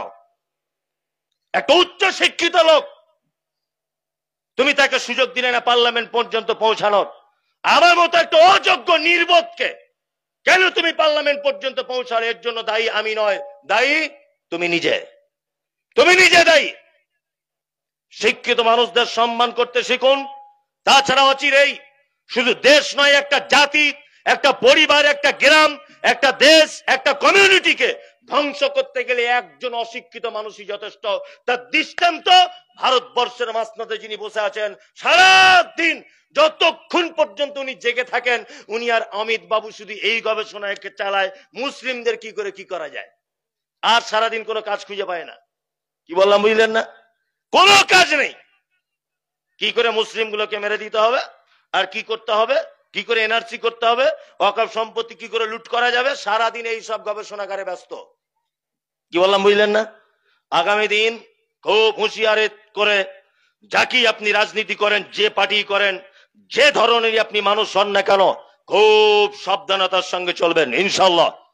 এইবার আপনাদেরকে আমি একটা কথা বলি, সেটা হচ্ছে এই যে আপনি আপনার পরিবারকে কি শিক্ষা দেবেন, এটা বলবো। বলি, শিক্ষিত মানুষদের মর্যাদার একটা জিনিস বাদ চলে গেল, সেটা বলছি। এই আপনারা জানেন পবিত্র আল কোরআনে একটি সূরা আছে একটি লোকের নামে। সে নবীও নয়, রসুলও নয়। লোকটার নাম কি? লোকমান, তাই তো? লোকমান। লোকমান তার নাম। বাড়ি কোথায় জানা আছে? জেনে যান। আপনারা জানেন যারা শিক্ষিত মানুষ, যে দক্ষিণ আফ্রিকাকে বলা হয় দুর্ভিক্ষের মহাদেশ। কি বললাম বুঝলেন? যারা ইতিহাস পড়েন, পড়াশোনা করেন, তারা জানেন। তবে এখন যদিও ওদের আর সেই দুর্ভিক্ষ, সেই দুর্দিন আর নেই, এখন ওদের অনেক ডেভেলপ হয়েছে। এই দক্ষিণ আফ্রিকার একটি শহরের নাম হচ্ছে হাবাসা। কি নাম? আমরা হযরত বেলালকে কি বলি? হাবশি দেশের মানুষ বলি না। জায়গাটার নাম হাবশি নয়, জায়গাটার নাম হাবাসা। বর্তমানে যার নাম ইথিওপিয়া। ঠিক আছে? এই ইথিওপিয়াতে জন্মগ্রহণ করেছিলেন, তার নাম লোকমান। কি বললাম বুঝলেন? ছোটতে কি ছিলেন? ছোটতে তিনি বকরি চড়ানোর কাজ করতেন, আর কাঠের মিস্ত্রি ছিলেন, খুব ভালো দক্ষ মিস্ত্রি কাঠের। নাম তার লোকমান, কিন্তু হাকিম হচ্ছে তার উপাধি। কি বললাম বুঝলেন? হাকিম মানে এটা ভাববেন না যে হেকিমি চিকিৎসা। মানুষ তো অনেক রকম বোঝে, সব কিছু চিটিং বাজ বসে থাকে না, লাল সুতো কালো সুতো গাছ গাছ লালিয়ে এখানে ওখানে, আর বলে হেকিমি চিকিৎসা, বলে না। লোকমানকে এরকম ভাববেন না। লোকমান হাকিম মানে প্রজ্ঞা, জ্ঞানী, এত জ্ঞানী, আল্লাহু আকবার। আচ্ছা, দক্ষিণ আফ্রিকার লোক দেখতে সাদা না কালো? ওদের ঠোঁটগুলো কেমন? মাটির দিকে ঝোলা, মোটা, আর চুলগুলো পাখির বাসার মতো, মনে হচ্ছে ঘুঘু পাখি বাসা করেছে, তাই না? জি। এইবার আপনাকে একটা কথা বলি, লোকমান হাকিম দেখতে কালো, কুচকুচ কুচকুচ কুচকুচে কালো, ঠোঁট মোটা, নিচের দিকে ঝোলা, দেখতে একেবারেই খারাপ। কিন্তু তার নামে আল্লাহ সুবহানাহু ওয়া তাআলা কোরআন মাজিদে টোটাল একটা সূরা অবতীর্ণ করেছেন। ভাবতে পারছেন কেন? লোকমান হাকিম ছিলেন অত্যাধিক জ্ঞানী। তার জ্ঞানের বহর কেমন দেখবেন। তার জ্ঞানের একটা ছোট্ট উদাহরণ আপনাকে পেশ করি। লোকমান হাকিম একদিন বকরি চড়িয়ে বাড়ি এসেছে। মালিক জিজ্ঞাসা করে বলছে, লোকমান বলো তো আজকে বাড়িতে কি রান্না হয়েছে? লোকমান তখন বলছেন, যাবো না, বাড়িতে আজকে রান্না হয়েছে বকরি। বলছে, বকরির শরীরের সব থেকে উৎকৃষ্ট দুটি অঙ্গ আমাকে এনে দাও। তখন লোকমান হাকিম জিহিবা দিলেন, আর হৃৎপিণ্ডটা প্লেটে করে দিলেন, তিনি খেলেন। কিছুদিন চলে গেল, আবার বলছেন লোকমান হাকিমকে, লোকমান আজকে বাড়িতে কি রান্না হলো? তখন লোকমান বলছেন, আজকে বাড়িতে আবার বকরি। বলছে, বকরির দেহের সব থেকে নিকৃষ্ট দুটি অংশ তুমি আমাকে প্লেটে করে দাও, আমি খাবো। লোকমান হাকিম দ্বিতীয় দিন আবার নিকৃষ্ট অংশ হিসাবে আবার দিলেন জিহিবা আর হৃৎপিণ্ড। মালিক তখন খেপে গিয়ে বলছে, লোকমান, আরে তোমাকে লোক জ্ঞানী বলে, তোমার মতো পাগল তো জীবনে দেখিনি। এ তুমি কেমন জ্ঞানী? আগের দিনে বললে যে বকরির দেহের দুটি অঙ্গ সব থেকে উৎকৃষ্ট, আজকে আবার ওই দুটো অঙ্গকেই বলছো নিকৃষ্ট, এ কেমন কথা? তখন লোকমান বলছেন, জাহামনা, আপনার মনে হয় বুঝতে ভুল হচ্ছে। কোন মানুষের দেহে যদি এই দুটো জিনিস ভালো হয় তাহলে সেই লোকটা ভালো, আর কোন মানুষের দেহে যদি এই দুটো জিনিস খারাপ হয় তাহলে সেই লোকটা খারাপ। আপনাকে আমি একটা দৃষ্টান্ত পেশ করছি, সেটা হচ্ছে এই, সারা পৃথিবীতে যত সাম্প্রদায়িকতা, যত পারিবারিক অশান্তি, গ্রাম্য যত রাজনীতির অশান্তি, যা কিছু বলেন, বলুন তো কোন জায়গা থেকে শুরু হয়? এই জায়গাটি। আমি একটা গাল দিয়ে একটা কথা বলছি, গালটা আপনি মাথায় নেবেন না, বোঝানোর জন্য গালটা দিতে হবে আমাকে। এখন রাস্তা দিয়ে যাচ্ছিলাম আমি, পিছন দিক দিয়ে আমাকে উনি বলছেন, দাদা একটু দাঁড়ান তো। আমি দাঁড়িয়ে গেলাম, বললাম না, আচ্ছা দাদা একটু দাঁড়ান তো, এটা ও কোথা থেকে বললো? ঠোঁট আর জিভ দিয়ে, তাই তো, জবান দিয়ে বললো। তাহলে আমি দাঁড়িয়ে গেলাম, আমি রাস্তা দিয়ে যাচ্ছি, ও পিছন দিক দিয়ে বলছে, শালার বেটা, শালা একটু দাঁড়াতো। আচ্ছা বলুন তো, আমি কি ঘুরে ওকে নমস্কার করব না এক চর মারবো? কোনটা? এক চর মারবো। ওকে যখন এক চর মেরেছি, ও আমাকে এক ঘুষি মেরে দিয়েছেন, দুজনে কুস্তাকুস্তি চলছে খুব রাস্তাতে। ওর বেটা আসছিল কোথা থেকে কন্ট্রোলের মাল নিয়ে, দেখছে আমার বাপকে মমতাজুল মারছে, ও ওর বাপের হয়ে বা দুইজনে মিলে আমাকে মারছে, বুঝলেন? আমার তিনটে বেটা কোথায় ছিল? কাজে কর্মে ছিল, মোটর সাইকেলে বুলেট গাড়ি করে আসছিল, ওরা দুইজনে মিলে আমার বাপকে মারছে। ওরা নেমে এবারে মার শুরু করে দিল ওদের বাপ বেটা দুজনকে। আমরা হয়ে গেলাম চারজন, ওরা হয়ে গেল দুইজন, তাই তো? মারামারি চলতে চলতে মালদা হাসপাতালে দুজনাই ভর্তি। ও যে বেডে আছে 13 নম্বরে, আমি 14 নম্বরে। বলুন তো 13-14 নম্বর বেড পর্যন্ত দায়ী কে? এই যে দাদা দাঁড়ান, এই শালার বাটা একটু দাঁড়ান। দুটোর মধ্যে ডিফারেন্স আছে না নেই? আছে। যার এই জায়গাটা ভালো তার সব ভালো, যার এখানে খারাপ তার কি সব খারাপ। কি বললাম বুঝতে পারছেন তো? লোকমান হাকিম এত জ্ঞানী ছিলেন, এত জ্ঞানী ছিলেন। আল্লাহু আকবার। আল্লাহ সুবহানাহু ওয়া তাআলা তার জ্ঞানকে পবিত্র আল কোরআনে নোট করে দিয়েছেন, অথচ তিনি নবীও ছিলেন না, রাসূলও ছিলেন না। আল্লাহু আকবার। শুধু কোরআন মাজিদে তার জ্ঞানকে নোট করেছেন তা না, তার নামে একটা টোটাল সূরা অবতীর্ণ করে দিয়েছেন। আল্লাহু আকবার।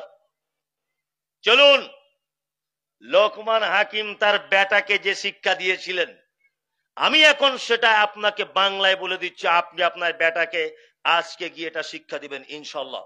ওই কারা কারা দিবেন হাত তুলুন, তুলুন, কেউ বাকি থাকবেন না কিন্তু, তুলুন। স্কুলে পড়াতে হবে না এই শিক্ষা, এমনি আদেশ করলেই হবে ইনশাআল্লাহ। ইনশাআল্লাহ। এক, লোকমান হাকিম বলছেন, ওয়াইজ ক্বালা লুকমানু লিইবনিহি ওয়া হুয়া ইয়াইদুহু ইয়া বুনাইয়া লা তুশরিক বিল্লাহ ইন্নাশ শিরকা লাযুলমুন আযীম। লোকমান হাকিম তার বেটাকে ডেকে বলছে, বেটা, পৃথিবীতে যা কিছু করবে করো, কখনোই যেন শিরিক করে দিও না। শিরিক হচ্ছে পৃথিবীর সব থেকে বড় জুলুম, সব থেকে বড় পাপ। শিরিক কাকে বলে এটা জানা লাগবে কি লাগবে না? লাগবে। এই শুনুন, পৃথিবীতে একটা মানুষ যত পাপ করুক, পিতা মাতার সঙ্গে অসৎ ব্যবহার বড় পাপ, সুদ বড় পাপ, ব্যভিচার বড় পাপ, মদ পান বড় পাপ, চগলখড়ি বড় পাপ, এতিমের সম্পদ আত্মসাৎ করা বড় পাপ, পরের মাল আত্মসাৎ করা বড় পাপ, ব্যভিচারে লিপ্ত হওয়া বড় পাপ। পৃথিবীতে যত পাপ রয়েছে, একটা মানুষ তার পাপের সব যদি শেষ করে দেয়, তবুও লোকটা যদি লা ইলাহা ইল্লাল্লাহ এইটা যদি কোনোদিন বিশ্বাস করে থাকে, মুখে যদি বলে থাকে, তাহলে সে জাহান্নামে যাবার পরেও কোনো না কোনো এক টাইম আবার জান্নাতে আসার তার সুযোগ আছে। কিন্তু পৃথিবীতে একটা হতভাগা পাপী রয়েছে, যে পাপী কোশ্চিন কালে কোনোদিন কোনো সময়ে জাহান্নাম থেকে পরিত্রাণ পাবে না। সে হচ্ছে ওই পাপী যে পাপী শিরিক করা অবস্থায় মারা গেছে। শিরিক বুঝেন? শিরিক বাংলাতে বুঝিয়ে দিই, একেবারে গোদা বাংলা যাকে বলে। আল্লাহর যে ক্ষমতা আছে, এই ক্ষমতা পৃথিবীর অন্য কারো আছে, এটা মনে করা ঠিক। জোরে বলবেন, রুজির মালিক কে? আল্লাহ রুজির মালিক এটা বিশ্বাস বা বলার পরেও তো দোকানদারকে দেখছি বড় একটা আয়াতুল কুরসি টাঙিয়ে রেখেছে পিছন দিকে, আসে না? আছে। মুহাম্মদ সাল্লাল্লাহু আলাইহি ওয়াসাল্লামের হাদিস শুনুন, হুজুর কত বড় বেঈমান, পীর সাহেব কত বড় বেঈমান, বিশ্বাসঘাতক। আপনাকে একটা ছোট্ট জিনিস বলে দিই, সেটা হচ্ছে এই, আল্লাহ নবী সাল্লাল্লাহু আলাইহি ওয়াসাল্লাম বলেছেন, তোমরা যদি বাড়িতে সিকিউরিটি গার্ড রাখতে না পারো, বাড়িতে টাকা পয়সা অভাবের কারণে যদি চাকর চাকরানি রাখতে যদি না পারো, তোমার সম্পদ পাহারা দেওয়ার লোক যদি তুমি না রাখতে পারো, তাহলে কি তোমার মাল চুরি হয়ে যাবে? আল্লাহ রাসূল সাল্লাল্লাহু আলাইহি ওয়াসাল্লাম বলছেন, রাত্রে যখন তুমি শোবে তখন এইটা পড়বে, আল্লাহু লা ইলাহা ইল্লা হুয়াল হাইয়ুল কাইয়ুম লা তাখুযুহু সিনাতুন ওয়ালা নাওম লাহু মা ফিস সামাওয়াতি ওয়া মা ফিল আরদ মান যাল্লাযী ইয়াশফাউ ইনদাহু ইল্লা বিইজনিহি। এটা কি? আয়াতুল কুরসি। আল্লাহ রাসূল বলছেন, তুমি আয়াতুল কুরসি পড়ো, প্রয়োজনে হাতে ফুঁক দাও, সারা শরীরে বুলিয়ে নাও, সারা রাত তোমার মালের পাহারাদারিত্ব করবেন কে? আল্লাহ। তাই না? এইবার হুজুর আপনাকে কেমন করে ধোকা দিচ্ছে দেখুন। আপনার ভ্যান চুরি হয়ে গেছে রাতের বেলা, আপনি পীর সাহেবের কাছে গিয়ে বলছেন, পীর সাহেব আমার দামি একটা ভ্যান ছিল, গরিব মানুষ, ভ্যানটা চুরি হয়ে গেল। পীর সাহেব তখন বলছে 1250 টাকা লাগবে, লকডাউনের পরে তো তাবিজের দাম বেড়েছে, আগে কম ছিল এখন একটু বেড়েছে, তা 1250 টাকা লাগবে। তারপরে কি করতে হবে? তা পীর সাহেব দেখছি আয়াতুল কুরসিটা বেশ জুত করে সাজিয়ে সাজিয়ে লিখে বলছে, ল্যামিনেশন করে মেন গেটের সামনে রেখে দিবে। চোর আর তো দূরের কথা, চোরের বাপও ঢুকতে পারবে না। হুজুর 3-4 দিকে চিটিংবাজি করেছে। এক নম্বর, হুজুর যদি এটা বলে দিত যে তুমি আয়াতুল কুরসি পড়ে বুকে ফুঁক দাও, তাহলে আল্লাহ নবীর একটা সুন্নত হুজুর মানাতো, তাই তো? হুজুর সুন্নতকে কুরবানি করে দিল। তারপর আল্লাহু লা ইলাহা ইল্লা হুয়াল হাইয়ুল কাইয়ুম, কোরআন প্রতিটা অক্ষরে কটা নেকি পাওয়া যায়? 10টা। তা আয়াতুল কুরসির ভিতরে মিনিমাম 100টা অক্ষর আছে না নেই? মিনিমাম, আমি গুনিনি, 100টা ধরে নেন, তাহলে 10টা করে নেকি হলে 10 গুণ 100 কত? 1000। 1000 নেকি থেকে পীর সাহেব আপনাকে বঞ্চিত করেছে। আত্তিন মান তাআল্লাকা তামিমাতান ফাকাদ আশরাকা। মুহাম্মদ সাল্লাল্লাহু আলাইহি ওয়াসাল্লাম তিনি বলেছেন, কেউ যদি তার শরীরে, কেউ যদি কোনো জায়গায় শেফার জন্য কোন জিনিস লটকে দেয়, অবশ্যই তার নাম শিরক, তার নাম শিরক, তার নাম শিরক। হুজুর শিরকের ব্যাপারে আমল করতে বলেছে ওই লোকটাকে, তার মানে 1200 টাকাও গেল, সুন্নত কুরবানি দিয়ে দিল, হুজুর কোরআন পড়া থেকে বঞ্চিত করলো, সস্তায় চোর আটকানোর কৌশল বলে দিল। এ পাক্কা মিথ্যুক পীর সাহেব, পাক্কা মিথ্যুক।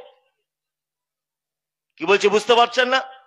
হ্যাঁ, ও যদি এটা বলে দিত তুমি আয়াতুল কুরসি পড়ো, তোমার বুকে ফুঁক দাও, তাহলে ঠিক ছিল। ঠিক ছিল না? তাহলে ঠিক ছিল। আরে বোকা লোক আমি বহু দেখেছি, অফিসার লোক এত বোকা হয়, শিক্ষিত মানুষ এত বোকা হয়। আল্লাহু আকবার। এখানে কোর্ট কোথায় আপনাদের? মালদা কোর্ট। মালদা কোর্ট। মালদা কোর্টের ধারে দেখবেন কিছু লোক কিছু জড়িবুটি নিয়ে, ওই তাল গাছের শিকড়, আম গাছের শিকড় নিয়ে, ওই প্লেটে করে নিয়ে বসে আছে, আর একটা ভাঙা মাইক্রোফোন নিয়ে বলছে, আফ্রিকা কঙ্কো জঙ্গল সে লেকে আয়ে হ্যায় জড়িবুটি। বিয়ে করেছো, বউ থাকছে না, আমার ওষুধে এত পাওয়ার। যে সমস্ত মায়েরা মা হতে পারছেন না, 13 বছর ভুগছেন, আমার ঔষধ ব্যবহার করবেন, 3 মাসের মধ্যে পেট আস্তে আস্তে করে উঁচু হয়ে যাবে, দেখবেন। ফলাফল কি? দেখছি এই মাত্র বিচারপতি বিচার করার পরে কোর্ট থেকে বলছে যে আমার বহুমার তো বাচ্চা হয় না, তা দুটো গাছের শিকড় কিনে নিয়ে যায়। তা আমি বলছি, ও কি শিক্ষিত লোক? ওর কপালে ঝেঁটা লেগেছে বলে আম গাছের জাম গাছের শিকড় নিয়ে চিটিংবাজি করে ইনকাম করছে। আর এ জজ সাহেব, এ থানার বড় বাবু, এ এসপি, এ কোন ডিপার্টমেন্টে উচ্চ পদস্থ রয়েছে, এ দেখছি ওই শিকড় কিনে বাড়ি নিয়ে আসছে, ওর বইয়ের ছেলে হয় না। আরে ওর গাছে যদি সব বইয়ের ছেলে হয়ে যেত, তাহলে তো ওকে আগে রাজ্য সরকার এসি ঘরে সোনার মানিক করে টাঙিয়ে রাখতো। হ্যাঁ, রাখতো না? রাখতো। পাক্কা চিটিংবাজ। ওই জন্য কাজী নজরুল বলেছেন, ওই পীর ফকিরের কথা যদি সত্য হতো, তারা কেন ফুটপাতে ভিক মেঙে খেত? পীর ফকিরের কথা যদি সত্য হবে, সে কেন ফুটপাতে বসে আছে?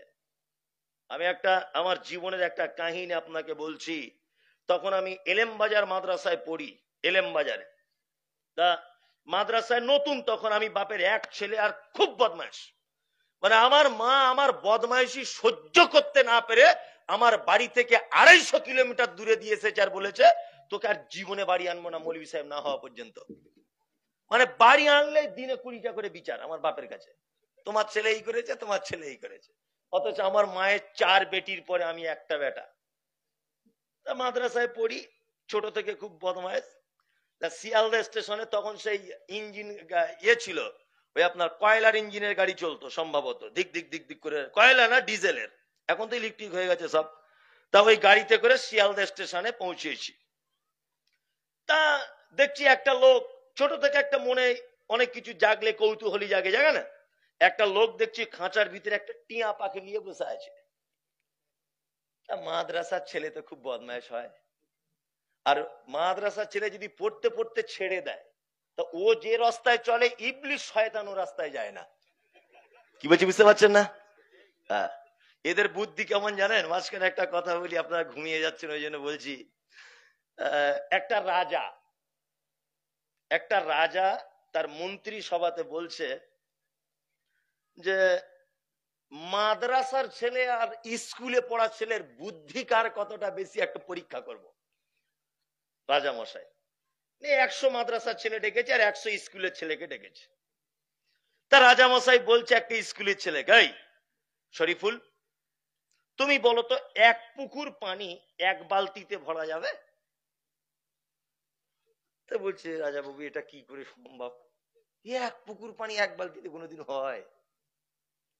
আচ্ছা আচ্ছা আচ্ছা আচ্ছা আচ্ছা, এই তালবিলি মাদ্রাসা ছেলে আসুন, তোদের ভিতরে কে আসবি? তা রফিকুল হাত তুলেছে, বলছে স্যার আমি। এদিকে আচ্ছা বলো তো দেখি এক পুকুর পানি এক বালতিতে ঢোকানো সম্ভব? মাদ্রাসা ছেলে তখন বলছে স্যার এ তো জলের মতো। এইটা কি প্রশ্ন হলো? কি সব আজে বাজে বলছেন আপনি? তো বলছে কেন এত কঠিন প্রশ্ন তুই এত জলের মতো ভাবলি? বলছে স্বাভাবিক ব্যাপার তো, পুকুরের 3 গুণ বড় যদি বালতি হয় এমনি ঢুকে যাবে। বলছে বুদ্ধি দেখুন, বলছে পুকুরের থেকে 3 গুণ বড় যদি বালতি হয়ে যায়, হ্যাঁ এমনি পানি ধরে যাবে, এটা আবার জানার কি আছে? কি বলা বুঝলেন না? এটা হচ্ছে মাদ্রাসায় পড়া ছেলে। তা শিয়ালদা স্টেশনে দাঁড়িয়ে আছি, তা লোকটা দেখছি সবার হাত দেখে দেখে বলে দিচ্ছে কি কোথায় বলছে। তখনকার দিনে 1 টাকা না 2 টাকা করে নিচ্ছে। তা তখন তো হাদিস কেন তো বুঝতাম না, প্রথম মাদ্রাসায় ভর্তি হয়েছি। তা আমার ইচ্ছা হলো যে আমি একটু হাতটা দেখাইতে হবে, আমার ব্যাপারে কি বলে। আমি তো মাদ্রাসায় পড়বো না, আমার মা আমায় ছাড়ছে না। তা হাতটা দেখিয়ে যদি বলে যে তুমি মৌলভী সাহেব হতে পারবে না, তাহলে খুব আনন্দের ব্যাপার। তাও হাতটা দেখে বলছে তোমার এই দাগটা যে বেঁকে গেছে না এইদিকে, খুব, তোমার তো দেখতে পাচ্ছি বিশাল ব্যাপার। কি ব্যাপার? হঠাৎ করে বলছে তুমি কাউকে ভালোবাসো? আমাকে বলছে। তখন স্কুলে পড়তাম, মনে মনে লজ্জায় বলতে পারছি না যে হ্যাঁ একজনকে বাসি, মনে মনে ভাবছি একজনকে বাসি। তা বলছে এই যে ডান দিকে চলে যাচ্ছে না এই দাগটা, আমি বলছি হ্যাঁ, তারপরে? বলছে ও তোমার বাড়ি চলে আসতে পারে। আমি ভাবছি তাহলে তো আর মাদ্রাসায় যাব না, আমার প্রাণের মানুষ যখন আমার বাড়িতে আসছে আর আমি মাদ্রাসায় যাই? বাড়ি চলে এসেছি, খুব আনন্দ হচ্ছে, আসবে। তাই আমি বলছি তাহলে কি করা যাবে? তা বলছে 4 টাকা দাও, একটা তাবিজ দিয়ে দেবো। ও না আসতে চাইলেও জানলা ভেঙে চলে আসবে। আমাকে বলছে না, আমি সত্যি কথা বলতে পয়সা কম, তখন 4-5 টাকা দিয়েছি, একদম বাস্তব কথা, এটা গল্প বানিয়ে বলছি না। নিয়ে ভালো বাড়ি গিয়ে অপেক্ষা করছি, তখন তো ফোন টোন তো নাই, অপেক্ষা করছি এরা কবে আসবে কবে আসবে, শুধু দিন গুনছি কবে আসবে, শখের মানুষ আসছে না।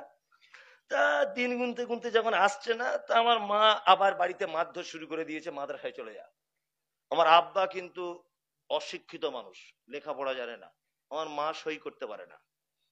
কিন্তু আমার আব্বা ছোট থেকে নিয়ত ছিল, শুধু বলতো তোকে আমি বাড়ি বসে থাকবো আর সবাই বলবে এই মমতাজুল ইসলাম বাড়িতে আছে, আর তুই গাড়ি করে বক্তব্য দিতে যাবি, আমি দেখবো। খুব শখ আমার আব্বার। আল্লাহ হয়তো আমার আব্বার দোয়া কবুল করে নিয়েছে, হতে পারে, জানি না। তা যাই হোক, তা আমি মাদ্রাসায় যাব, আবার এসছি।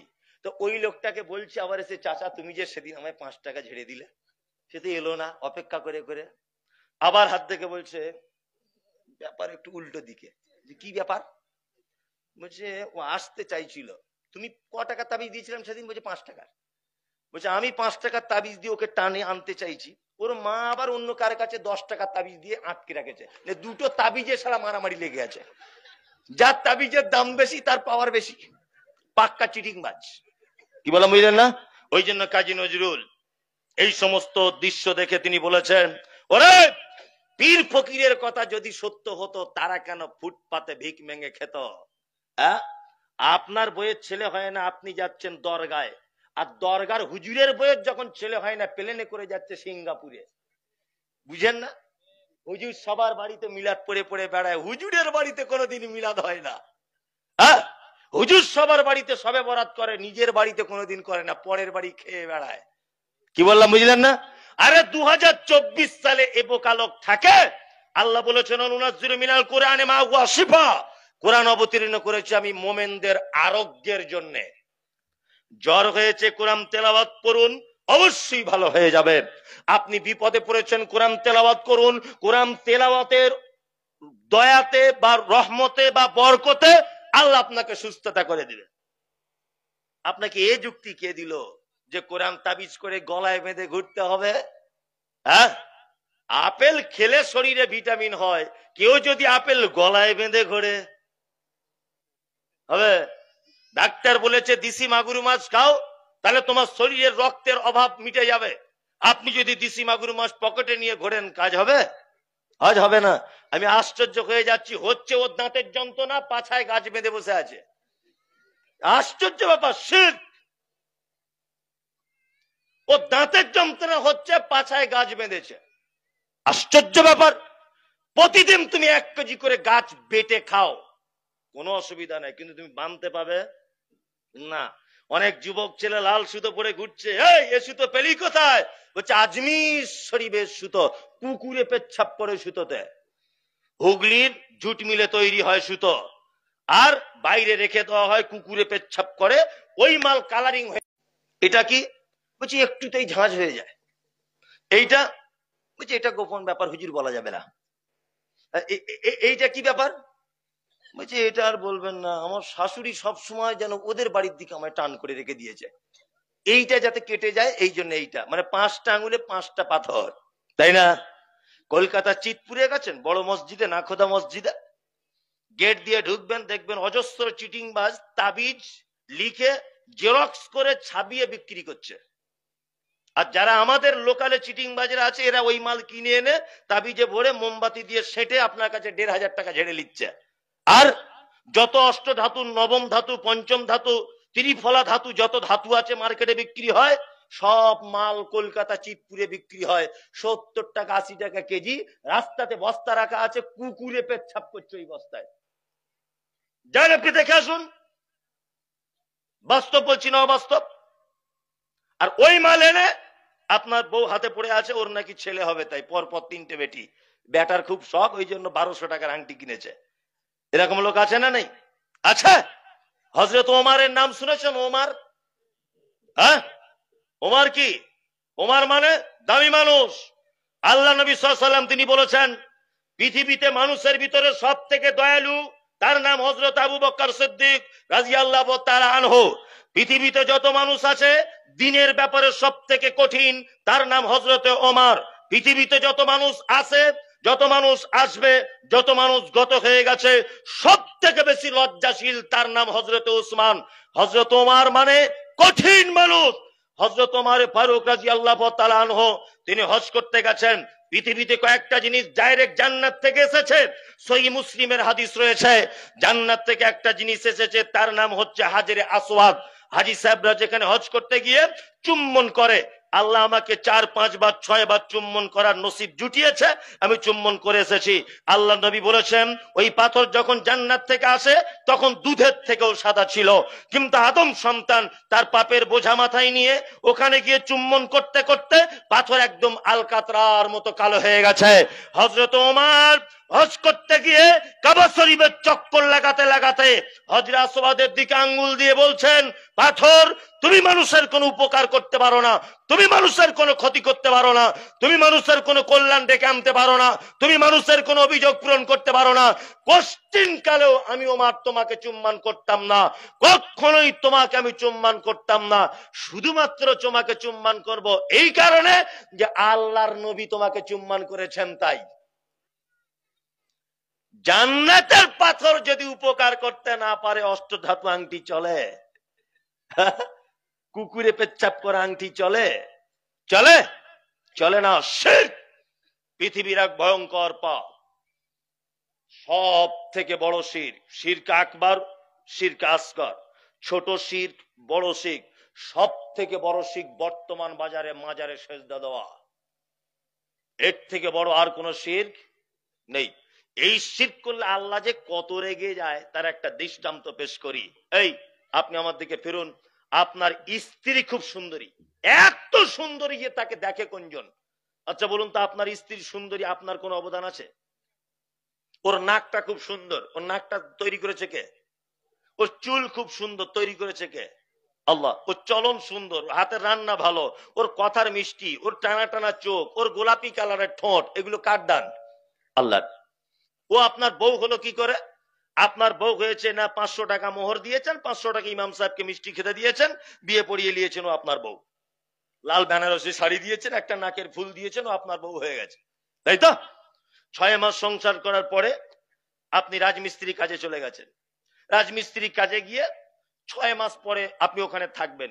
এই 6 মাসের ভিতরে সুন্দরী বউ তো দেওরের সাথে গল্প করতে করতে চুলের পরে একটু এদিক ওদিক হতে হতে দেওর আর ভাবির দুজনের হালকা একটু প্রেম জমে গেছে। 6 মাস পরে আপনি বাড়ি এসেছেন। 6 মাস পরে বাড়ি আসার পরে হঠাৎ ঘরের দরজা খুলে দেখছেন আপনার সুন্দরী বউ আপনার ছোট ভাইয়ের গলা ধরে শুয়ে আছে বা বসে আছে। বলুন তো আপনার রাগ হবে কি হবে না? হবে। নিজের ভাই একটু ভাবির গলা ধরেতে তাই রাগ হবে? রাগ হবে। কিসের অধিকার? কেন রাগ হয়? কি দিয়েছো তুমি? ওর রূপ আল্লাহর দান, ওর চেহারা আল্লাহর দান, ওর সৌন্দর্য আল্লাহর দান। কেন তুমি কিসের অধিকারে ও তোমার ছোট ভাইয়ের গলা ধরেছে বলে তোমার রাগ হয় কেন? কি দিয়েছো তুমি ওকে? কিছুই দিতে পারোনি, তারপরেও তোমার এত হিংসা। 500 টাকার মোহর দিয়েছ, 500 টাকার নাক ফুল দিয়ে তোমার এত অধিকার যদি হয়, ও কারোর দিকে ফিরে একটু মুচকে হাসলে যদি তোমার কষ্ট হয়, অক্সিজেনের মালিক কে? জোরে বলুন। আই পাওয়ার, এই পাওয়ারের মালিক কে? আল্লাহ। এই যে হাতটা পাটা, এই দেখুন আমার দিকে ফিরে, এই যে ফোল্ডিং সিস্টেম, অটোমেটিক। এটা যদি মোটরসাইকেলের কোনো পার্টস হতো 3 মাস পর পর গ্রিস করতে হতো, হতো না? এই যে হাতটা ফোল্ডিং সিস্টেম, এটা যদি মোটরসাইকেলে কোনো পার্টস হতো 4 মাস পর পর গ্রিস ব্যবহার করতে হতো এই জায়গাগুলোতে, হতো কি হতো না? কিন্তু আমার আল্লাহ এত বড়, তিনি রব, এত বড় তিনি স্রষ্টা, জন্ম থেকে গ্রিস দিয়ে রেখে দিয়ে মৃত্যু পর্যন্ত তার দ্বিতীয়বার গ্রিস করা লাগবে না। টোটাল শরীর কার দান? আল্লাহর। খেতে দেয় কে? আল্লাহ। মওতের মালিক কে? আল্লাহ। রুজির মালিক আল্লাহ।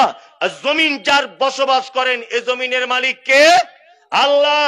5 টাকার নাক ফুল দিয়ে 500 টাকার মোহর দিয়ে সুন্দরী বউ যদি আপনার ভাইয়ের গলা ধরলে এত রাগ হয় যে আল্লাহ আপনার টোটাল বডি দান করেছে, তার অক্সিজেন আপনি খান, তার সূর্যের আলো ব্যবহার করেন, তার চাঁদের সৌন্দর্য দেখে আপনি খুশি হন, নদীর কুলকুল শব্দ দেখে মনে আপনার উৎফুল্ল হয়ে ওঠে, যার জমিন আপনি বসবাস করেন তাকে বাদ দিয়ে যদি অন্য কারো সাথে পীড়িত করতে যাও, আল্লাহ রাগ করবে কি করবে না?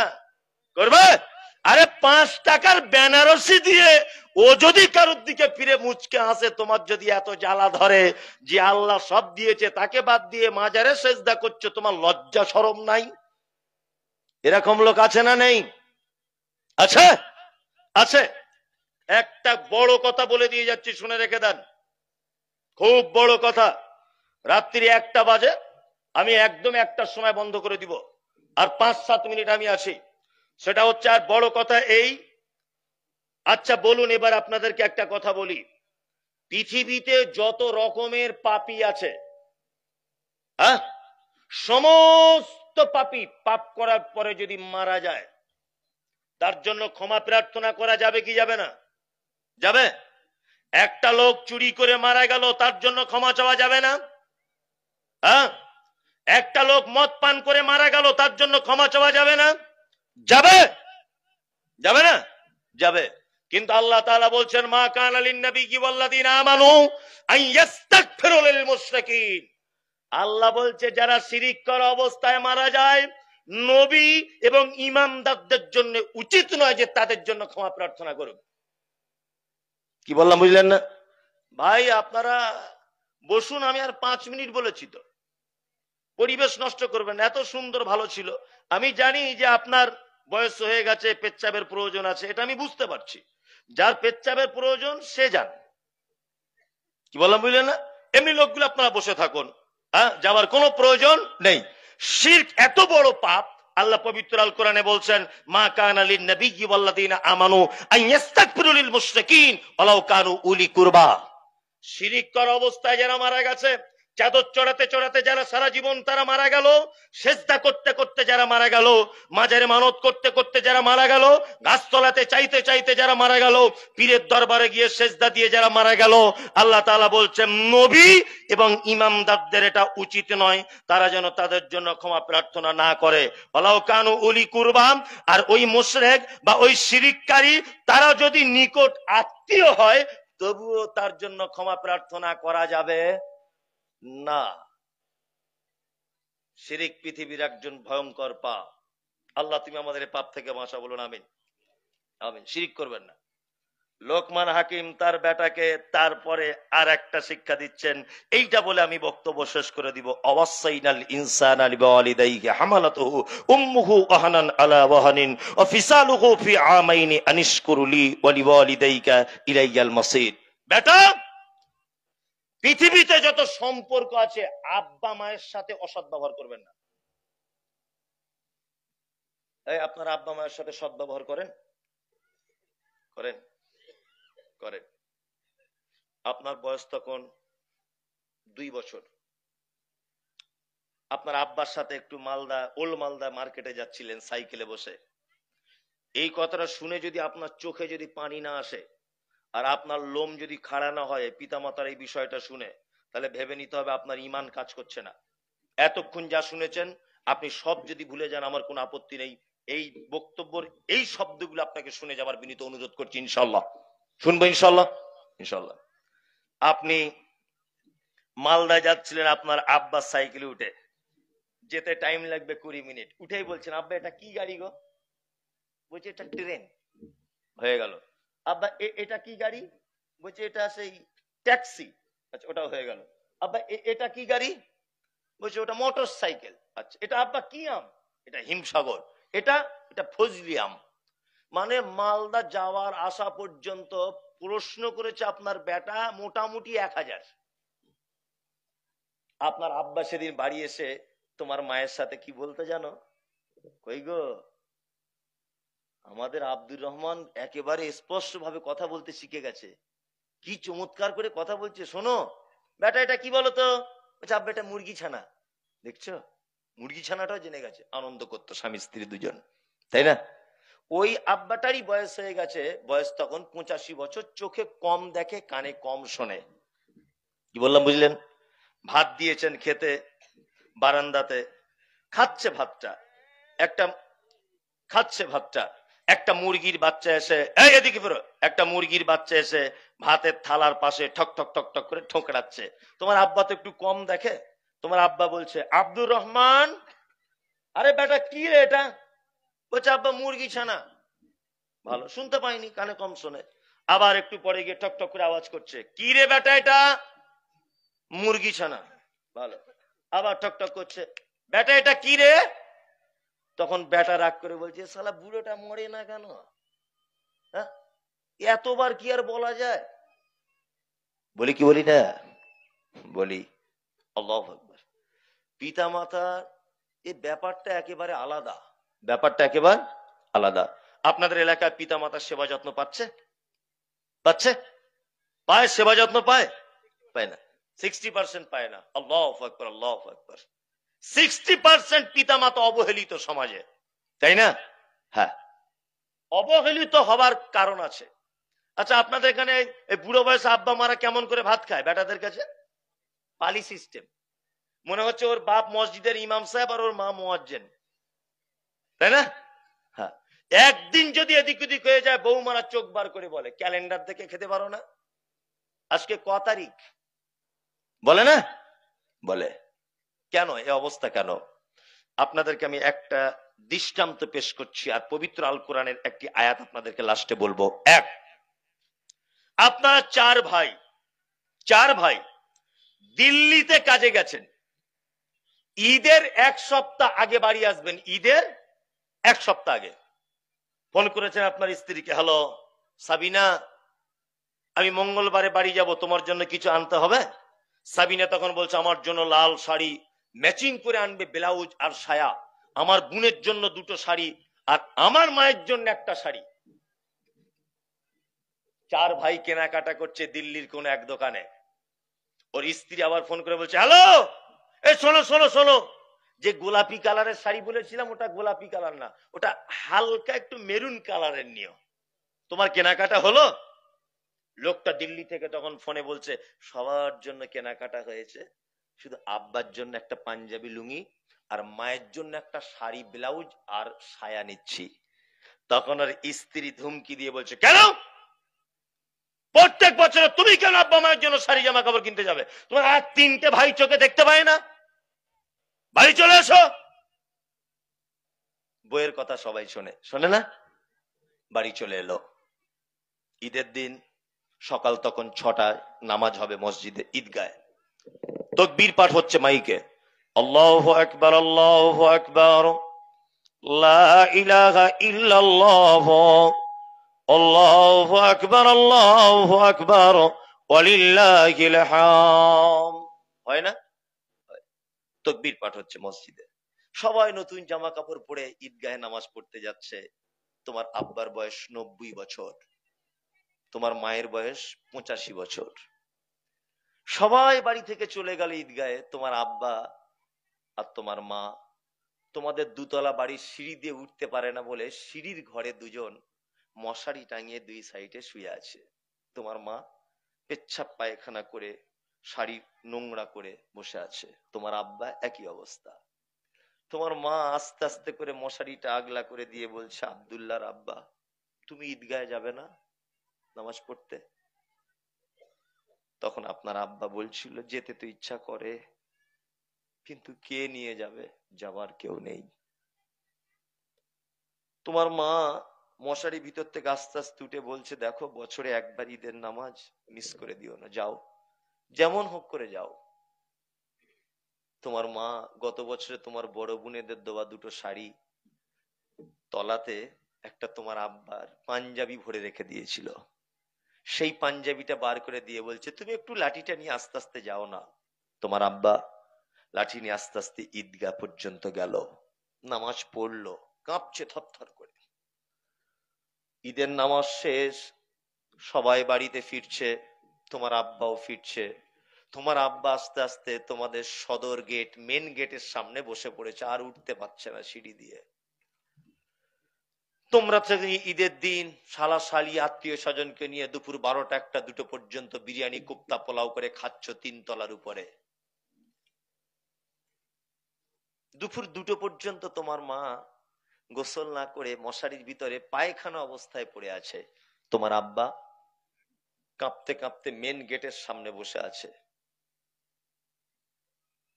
বড় বৌমা দেখতে পেয়ে বলছে তার ছেলেকে, আব্দুল্লাহ, 2 পিস রুটি আর 2 পিস গোস্ত তোর দাদুকে দিয়ে আয়, ফকিরের মতো বসে আছে। তবে মানা করবি, একটা খেতে বলবি, একটা পরে খেতে বলবি, তাছাড়া পাতলা পায়খানা করবে।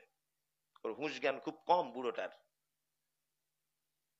কেন এ সমাজ, কেন এ দুরবস্থা?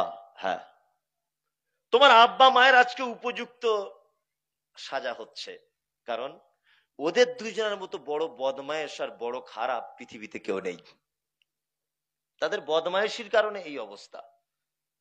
তাদের থেকে বড় অপরাধ আর অপরাধিনী পৃথিবীর কোন পুরুষ আর নারী নেই। তোমার মায়ের অপরাধগুলো একটা একটা করে বলি। তোমার মা এই গ্রামের পর্দাশীল মহিলা ছিল, জীবনে কোনোদিন কোন পরপুরুষের সামনে মুখ খুলে কথা বলতো না। আমি মমতাজুল ইসলাম রাস্তা দিয়ে আসছিলাম, তোমার মা আমাকে দেখে একেবারে হুঁচট খেয়ে বাড়ির ভিতরে ঢুকে গেল, এত পর্দা করত।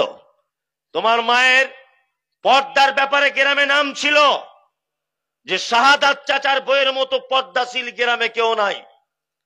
তোমার মায়ের জীবনের সব থেকে বড় ভুল একটা জায়গায়, যে তোমার মতো অপদার্থ ছেলেকে জন্ম দিতে গিয়ে মালদার কোন এক হাসপাতালে পরপুরুষ ডাক্তারের সামনে উলঙ্গ হয়ে সায়া ব্লাউজ খুলে লজ্জাস্থান দেখাতে হয়েছিল তোমার মতো বদমায়েশ ছেলেটাকে জন্ম দিতে গিয়ে।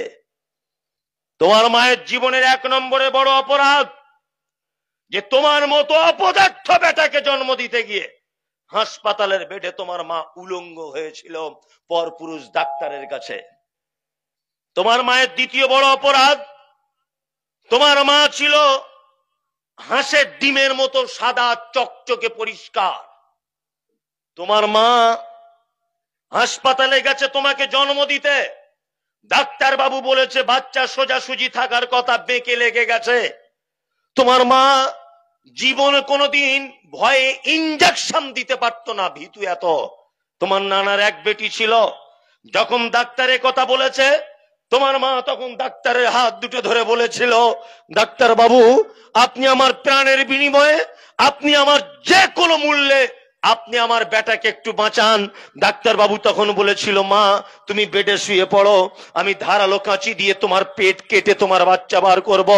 যে মা কোনোদিন ইনজেকশনের সূচ ঢোকাতে ভয় করত, সেই মা তোমার মতো অপদার্থ বেটাকে জন্ম দিতে গিয়ে হাসপাতালের বেডে সাদা হাঁসের ডিমের মতো চকচকে ফর্সা চামড়াকে কেটে দিয়ে তোমার মা তোমাকে দুনিয়ার আলো দেখিয়েছিল।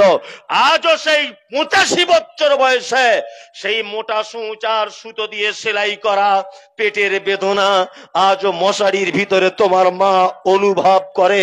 এটা তোমার মায়ের জীবনের দ্বিতীয় বড় অপরাধ। তোমার মায়ের তৃতীয় অপরাধ, তোমার মা ছিল এই গ্রামের সব থেকে সুন্দরী, অপরূপা, চরমা সুন্দরী। তোমার মায়ের মাথার চুল দেখে কোনজন? হাঁটু পর্যন্ত তোমার মায়ের মাথার চুল দুলত, কালো কুচকুচ কুচকুচ করতো তোমার মায়ের মাথার চুল। কিন্তু তোমার মতো বেটাকে জন্ম দিতে গিয়ে হাসপাতালের বেডে তোমার মায়ের কালো চুল লাল রক্তে জমাট বেঁধে গিয়েছিল। এটা তোমার মা। তোমার মা মানে তোমার মায়ের আজকে ঈদের দিনই অবস্থা কেন? কেন তোমার মা আজকে পানি সিস্টেমে ভাত খায়? কেন তোমার মা তোমার কাছ থেকে শাড়ি থেকে বঞ্চিত? কেন তোমার আব্বা তোমার কাছ থেকে পাঞ্জাবি থেকে বঞ্চিত? তোমার মায়ের আরো অপরাধ আছে। চিকিৎসা বিজ্ঞানীরা বলেছেন প্রত্যেক দিন একটা বাচ্চা তার মায়ের 8 বার দুধ পান করে, একবার 250 গ্রাম করে দুধ পান করে। কোরআনের ভাষাতে 30 মাস দুধ পান করাতে হয়। 50 টাকা যদি দুধের কেজি হয়, একটা বাচ্চা তার মায়ের দুধ পান করে 90,000 টাকার। তোমার মা এত খারাপ, তোমার মা এত বদমায়েশ, তোমার মা এত বদমায়েশ, তোমার মতো অপদার্থ বেটাকে 90,000 টাকা শুধু দুধ পান করিয়েছে বিনামূল্যে। কোনোদিন বলেনি 1 টাকা দে বেটা, কোনোদিন এটা বলেনি। বরং তুমি তোমার মায়ের সঙ্গে কথা না বললে তোমার মা কষ্ট পায়। তুমি তোমার মায়ের সঙ্গে একটু হেসে কথা বললে তোমার মা খেতে না দিলেও আনন্দে বুক ভরে যায়। এটা তোমার মায়ের অপরাধ। তোমার নানির বাড়ি ছিল কালিয়াচকে। তোমার মায়ের অবস্থা বলছি, কালিয়াচক তোমার নানির বাড়ি। তোমার মা বাসে উঠেছে, স্টেট বাসে, সিট পাইনি, কোলে তুমি আছো, তোমার বয়স তখন 1.5 বছর। তুমি তখন তোতলা তোতলা করে কথা বলতে শিখেছ। উঠেই বাসে উঠে তোমার মাকে বলছো, মা একটু দুধ দে না মা। বারবার মুখে চর মারছে, মা একটু দুধ দে না। তোতলা তোতলা কথা বলতে শিখেছে। তোমার মায়ের বয়স তখন 26 বছর, একেবারে টকটকে সুন্দরী তোমার মা। বাসে উঠে থেকেই তুমি বলছো একটু দুধ দে না মা। কন্ট্রাক্টর বুঝতে পেরেছে মহিলাটার বাচ্চা আছে কোলে, কোন রকম একটা সিট ম্যানেজ করে তাকে বসিয়ে দিয়েছে। বসেছে, বসে থেকে শুধু বলছে, মা একটু দুধ দে না, একটু দুধ দে না। কালিয়াচক জাম রাস্তা, যেতে টাইম লাগবে 3 ঘন্টা, ধরে নেন, বোঝানোর জন্য বলছি। তোমার মা তখন চারিদিকে এরকম করে বাসের ভিতরে লোকজন দেখছে, কেউ কোথায় আছে নাকি। যুবক ছেলেরা তোমার মা সুন্দরী বলে ফ্যাল ফ্যাল করে দেখছে।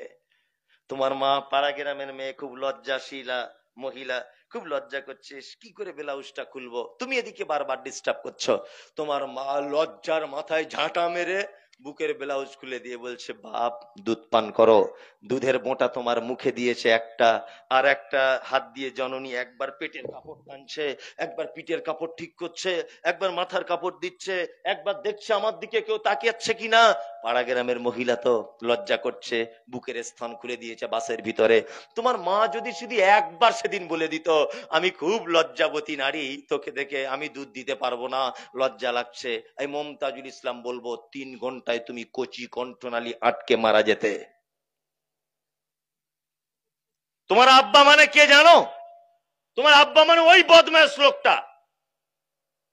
তুমি ক্লাস 5-এ পড়ো, সবাই সাইকেলে স্কুলে যায়, তোমারও মাথায় ভূত চেপেছে সাইকেল কিনতে হবে। তোমার মাকে ডেকে বলছো, মা একটা সাইকেল কিনে দিতে বল না আব্বাকে। তোমার মা ফোন করেছে, তোমার আব্বা ঝাড়খণ্ডে রাজমিস্ত্রি কাজ করে, হ্যালো আমাদের আব্দুল করিম একটা সাইকেল চাইছিল, একটু ম্যানেজ করা যাবে না? তোমার আব্বা 10টার সময়তে যে টাকাটা টিফিন খরচা বাবদ পেত, ওই টাকাটা সেই দিন থেকে টিফিন খাওয়া বাদ দিয়ে জমিয়ে জমিয়ে তোমার মায়ের অ্যাকাউন্টে পাঠিয়ে দিয়ে বলেছিল, আব্দুল করিমকে একটা সাইকেল কিনে দিও। তোমার আব্বাকে জানো? তোমাকে বড় অফিসার করবে বলে তোমার আব্বা টোটো চালাতো। ওই টোটোটা নিয়ে ওই মেন রোডের সাইডে যেখানে বাস দাঁড়ায়, রাত 2টোর সময় পৌষ মাসের হাড় কাঁপানো শীতে থর করে টোটোর ভিতরে বসে কাঁপছে। শিলিগুড়ির দিক থেকে একটা বাসে 2টো প্যাসেঞ্জার আসবে, তাদের বাড়িতে পৌঁছে দেবে, 100 টাকা পাবে, সকালে তোমার স্কুলের বেতন দিতে হবে। এটা তোমার আব্বা, এটা তোমার মা। কোরআন কি বলছেন? কোরআন বলছে, ইয়াসালুনাকা মাযা ইউনফিকুন কুল মা আনফাকতুম মিন খাইরিন ফালিল ওয়ালিদাইন ওয়াল আকরাবিন ওয়াল ইয়াতামা ওয়াল মাসাকিন ওয়া বনিস সাবিল ওয়া মা তাফআলু মিন খাইরিন ফাইন্নাল্লাহা বিহি আলিম। মুহাম্মদ সাল্লাল্লাহু আলাইহি ওয়াসাল্লামকে জিজ্ঞাসা করা হচ্ছে, নবী আপনি বলুন, সারা পৃথিবীতে যত খরচা করার জায়গা আছে, উত্তম খরচা করার জায়গা কোনটা? আল্লাহ নবীকে বলছেন, কুল নবী আপনি জানিয়ে দেন প্রশ্নকারীদের, মান ফাকতুম মিন খাইরিন ফালিল ওয়ালিদাইন, সন্তান তার আব্বা মায়ের জন্য যে টাকা খরচা করে, পৃথিবীতে এর থেকে উত্তম খরচা করার জায়গা আর কোনো জায়গায় হতে পারে না। মসজিদে দান করেছেন 1 লাখ টাকা, নেকি হবে 1 লাখ। শীতের দিনে চাকরি থেকে ডিউটি শেষ করে বাড়ি আসার সময় একটা ভালো চাদর দেখেছেন, চাদরটা আপনার মাকে কিনে এনে দিয়ে বলো, মা এটা তুমি পরে ভোরবেলাতে নামাজ পড়বে, এটা আমার পক্ষ থেকে তোমার জন্য। তোমার মাকে যদি 300 টাকার একটা চাদর কিনে দাও, কোটি কোটি নেকি, নেকির পাহাড় জমে যাবে। কোথায় জান্নাত খুঁজছেন? মা পালা সিস্টেম ইমাম সাহেবের মতো ভাত খায়, আর ও 1 লাখ টাকা খরচা করে বছরে 3 বার ওমরা হজ করে, মানে ওর মাথায় ভূত ঢুকেছে, মনে হয় মক্কা মদিনাতে জান্নাত পড়ে আছে। সেবা করুন, মায়ের সেবা করুন, জান্নাত চলে যাবেন। হুমা জান্নাতুকা ওয়া নারুকা, তোমার মায়ের পায়ের তলাতেই তোমার জান্নাত, ওইখানেই তোমার জাহান্নাম। তাদের সেবার মাধ্যমে কোথায় যাও? জান্নাত চলে যাও। লোকমান হাকিম তার বেটাকে 2টো শিক্ষা দিয়েছেন, জীবনে যদি বড় হতে চাও, স্রষ্টার কাছেও এবং পৃথিবীতেও শিরিক নামক পাপ থেকে বেঁচে থাকো। 2, যদি জীবনে কিছু করতে চাও, আব্বা মায়ের দোয়া নাও। আব্বা মায়ের দোয়া ছাড়া এখানে পৌঁছানো যাবে কি না, ভালো থাকা যাবে না। যত উচ্চ পদস্থ মানুষ দেখবেন, আইপিএস বলুন, বিডিও বাবু বলুন, প্রধান বক্তা বলুন, কারি সাহেব বলুন, প্রধান অতিথি বলুন, জীবনে যারাই চরম পর্যায়ে পৌঁছে গেছে, সব মানুষের ব্যাকগ্রাউন্ড যদি আপনি দেখেন, এক পর্যায়ে বলবে আমার মা আর আব্বা খুব দোয়া করেছে। কি বললাম বুঝলেন? ওই জন্য সন্তানদের জন্য দোয়া করতে হয়। কি বললাম বুঝলেন? সন্তানদের জন্য দোয়া করতে হয়। কাবার একটা ইমাম আছে, দেখেছেন? কালো কুচকুচে কাবার, কি নাম জানেন? কালো কুচকুচে। উনি একজন কোন একটা জায়গায় ভাষণ দিচ্ছেন, ভাষণ দিতে দিতে ওনাকে একজন প্রশ্ন করেছেন যে আপনি এত কালো মানুষ, কুচকুচে দেখতে আপনাকে, আপনি কি করে কাবার ইমাম হলেন? তখন উনি উত্তর দিচ্ছেন, আমি আমার মায়ের বদদুয়াতে কাবার ইমাম হয়েছি। যদি বলছেন বদদুয়া কেমন, বলছে আমি ছোটতে এত বদমাইশ ছিলাম, এত বদমাইশ, বাড়িতে আত্মীয় এসেছে, আমার মা প্লেটে করে খাবার দিয়েছে, আমি ধুলো নিয়ে প্লেটে দিয়ে দিয়েছি। তা আমার বদমাইশি সহ্য করতে না পেরে আমার মা আমার জন্য দোয়া করেছে, আল্লাহ আমার বেটাকে এত ভালো করে দাও, এত ভালো করে দাও, একেবারে কাবার ইমাম বানিয়ে দাও। আমার মায়ের দোয়া একেবারে আসমান ফেরে আল্লাহ কবুল করেছে। সেই আমার মায়ের বদমাইশি করেছিলাম বলে আমার মা আমার জন্য দোয়া করেছে, সেই দোয়া কবুল করে আজকে আমি কাবার ইমাম। আল্লাহু আকবার। মায়েরা যারা আছেন, সন্তান বদমাইশি করলে মারবেন, শাসন করার অধিকার আপনার আছে, কিন্তু কখনো ভুল করে বদদোয়া করে দেবেন না। অনেক মায়েরা ভুল করে বলে তোর মরণ হয় না, এত লোক দেখতে পায়, তোকে কেউ দেখতে পায় না, এসব উল্টো পাল্টা গালাগালি করে না। সন্তানদের কোনোদিন উল্টো পাল্টা গালাগালি করবেন না। আপনার দোয়া কবুল হয়ে গেলে ও অরিজিনালি মারা যেতে পারে, কারণ আপনার দুয়ার মাঝখানে তো কোনো পর্দা থাকে না। কি বললাম বুঝলেন? সকলের কাছে বিনীত অনুরোধ, আল্লাহ আপনাদের সকলকে এবং আমাকে বোঝার দিন এবং দিনের আলোচনা করার তৌফিক দান করুক, আমিন। কেউ উঠে যাবেন না, মসজিদের জলসা এটা। বলুন। রফিকুল ইসলাম 1000 টাকা, বাবলু কন্ট্রাক্টর 5000, সারাফত আলী 5000, ইয়াদুল পঞ্চায়েত 2। যারা চলে যাবেন দেখুন, আমি তো বক্তব্য শেষ করে দিব। আল্লাহর নবীর হাদিস, এতক্ষণ যে নেকিগুলো আপনি পেলেন, এই নেকি টিকবে না যদি মজলিস ভাঙা দুয়া না বলে যান। অরিজিনাল, এটা হাদিসের কথা বললাম, আপনি হাসবেন না। ওয়ালাইকুম আসসালাম। জি জি জি জি জি। আল্লাহু আকবার। হ্যাঁ, না না, ওসব আমার শরীর খারাপ। এই যারা বসে আছেন মজলিস ভাঙা দোয়া বলবেন, আর যারা কিছু মসজিদে দেবেন তা আল্লাহর রাস্তায় দিয়ে যান, তাই তো? অবশ্যই আপনারা মসজিদে দিবেন। চাদরটা একবার ঘুরিয়ে দেন, চাদরটা ঘুরিয়ে দেন। মজলিস ভাঙা দোয়া বলুন, সুবহানাকা আল্লাহুম্মা ওয়া বিহামদিকা আশহাদু আল্লা ইলাহা ইল্লা আনতা আস্তাগফিরুকা ওয়া আতুবু ইলাইক। জি, যে যা পারবেন একটু দিয়ে যান, এখানে মসজিদের উন্নতি করবে। জি, ওয়ালাইকুম আসসালাম ওয়া রাহমাতুল্লাহ। দেন। হ্যাঁ ঠিক আছে, আসুন। হ্যাঁ হ্যাঁ, 1-2 মিনিট, আসুন আসুন। মাশাআল্লাহ। হ্যাঁ ঠিক আছে, দেন সকলেই দেন।